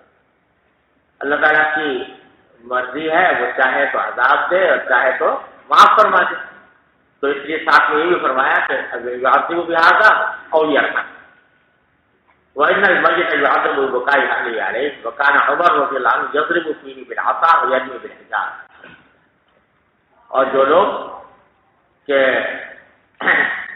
نوحہ کرتے تھے میت کے اوپر، حضرت عمر ان کو ان کی خبر بھی لے لیا کرتے تھے، لاٹھی سے بھی، اور کبھی پتھر مار دیتے تھے، کبھی مارچی پھینک دیتے. جی باب ما ينهى عن النوح والبكاء والسجد عن ذلك. وفي قال حدثنا محمد بن عبد الله بن حوشب قال حدثنا عبد الوهاب قال حدثنا يحيى بن سعيد قال اخبرتني عمرة قالت سمعت عائشة رضي الله تعالى عنها وعنهم تقول لما جاء قتل زيد بن حارثة وجعفر بن عبد الله بن رواحة رضي الله تعالى عنهم جلس النبي صلى الله عليه وسلم يعرض فيه الحزن ولا عسل من شق الباب، فأتاه رجل فقال أي رسول الله إن النساء جعفر وذكر بكاءهن فأمره أن ينهاهن. فذهب الرجل ثم أتى فقال قد سألتهن وذكر أنه لم يسعنه، فأمره الثانية أن ينهاهن. فذهب ثم أتاه فقال والله لقد غلبنني، أو قال غلبننا الشك من محمد بن الحوشب. فزعمت أن النبي صلى الله عليه وسلم قال فاحث في أفواههن من التراب. فقلت أرغم الله عنك، فوالله ما أنت بفاعل وما تركت رسول الله صلى الله عليه وسلم من العناء. وبه قال حدثنا عبد الله بن عبد الوهاب قال حدثنا حماد قال حدثنا أيوب عن محمد عن أم عطية قال أخذ عليه النبي صلى الله عليه وسلم من البيعة أن لا ننوح، فما وقت منا امرأة غير خمس نسوة، أم سليم أم العلاء وابنة أبي صبرة وامرأة معاذ وامرأتان، أو ابنة أبي صبرة وامرأة معاذ وامرأة أخرى. تو میں عطیہ رضی اللہ عنہ فرماتی ہیں کہ رسول کریم صلی اللہ علیہ وسلم نے ہم سے عہد لیا تھا بیعت کے وقت کہ ہم نوحہ نہیں کریں گے.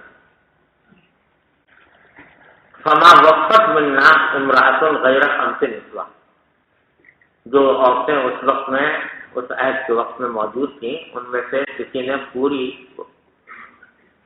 نہیں کیا اس عہد کو مکمل طور پر سوائے 5 عورتوں کے. تو ان 5 کا نام لیا کہ ام سلیم تھی حضرت انس کی والدہ، ام العلاء انصاریہ تھی، عزت ابی صبرہ تھی جو معاذ رضی اللہ عنہ کی اہلیہ ہیں، اور وامرأتان اور دو عورتیں اور تھیں، اور یا راوی کو شک ہے کہ عبرت و صبرہ عمرہ کو معاذ کہا تھا، عمرہ کو اخرا کہا تھا۔ بہرحال یہ کہتی ہیں کہ 5 خواتین تھیں کہ جنہوں نے اس عہد کو پورا کیا اور کبھی نوحہ نہیں کیا، باقی کہتے ہیں باقیوں نے پورا نہیں کیا۔ اب باقی کون تھیں، کتنی تھیں، اس کا کچھ ذکر نہیں، لہذا پتہ نہیں کہ وہ کون تھی اور کتنی تھی۔ البتہ اور یہ بھی معلوم نہیں کہ پورا نہ کرنے کا کیا مطلب ہے، کیا وہ نوحہ کرتی رہیں بعد میں مستقل، یا یہ کہ کبھی غلطی ہو گئی اور کچھ نوحہ کا سا انداز پیدا ہو گیا اتفاقی طور پر، یہ سب صورتیں محتمل ہیں۔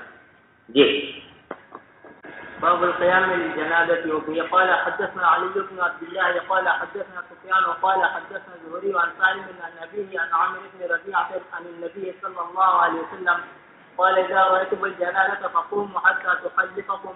قال سفيان قال الزهري وأخبرني سالم عن النبي قال أخبرنا عامر بن ربيعة عن النبي صلى الله عليه وسلم زاد الحميدي حتى تخلفكم أو توضعوا أو توضعوا. حضرت عامر بن ربیعہ رضی اللہ عنہ فرماتے ہیں کہ نبی کریم صلی اللہ علیہ وسلم نے فرمایا تھا کہ جب تم جنازے کو دیکھو تو کھڑے ہو جاؤ یہاں تک کہ وہ تمہیں پیچھے چھوڑ جائے۔ یہ بات تقریباً متفق علیہ ہے کہ شروع میں آپ نے یہ حکم دیا تھا کہ جب کوئی آدمی جنازہ دیکھے تو بیٹھا نہ رہے، کھڑا ہو۔ بعد میں پھر یہ حکم منسوخ ہو گیا۔ حضرت علامہ انور صاحب کشمیر رحمۃ اللہ فرماتے ہیں کہ میں اس کو منسوخ نہیں کہتا، متروک کہتا ہوں۔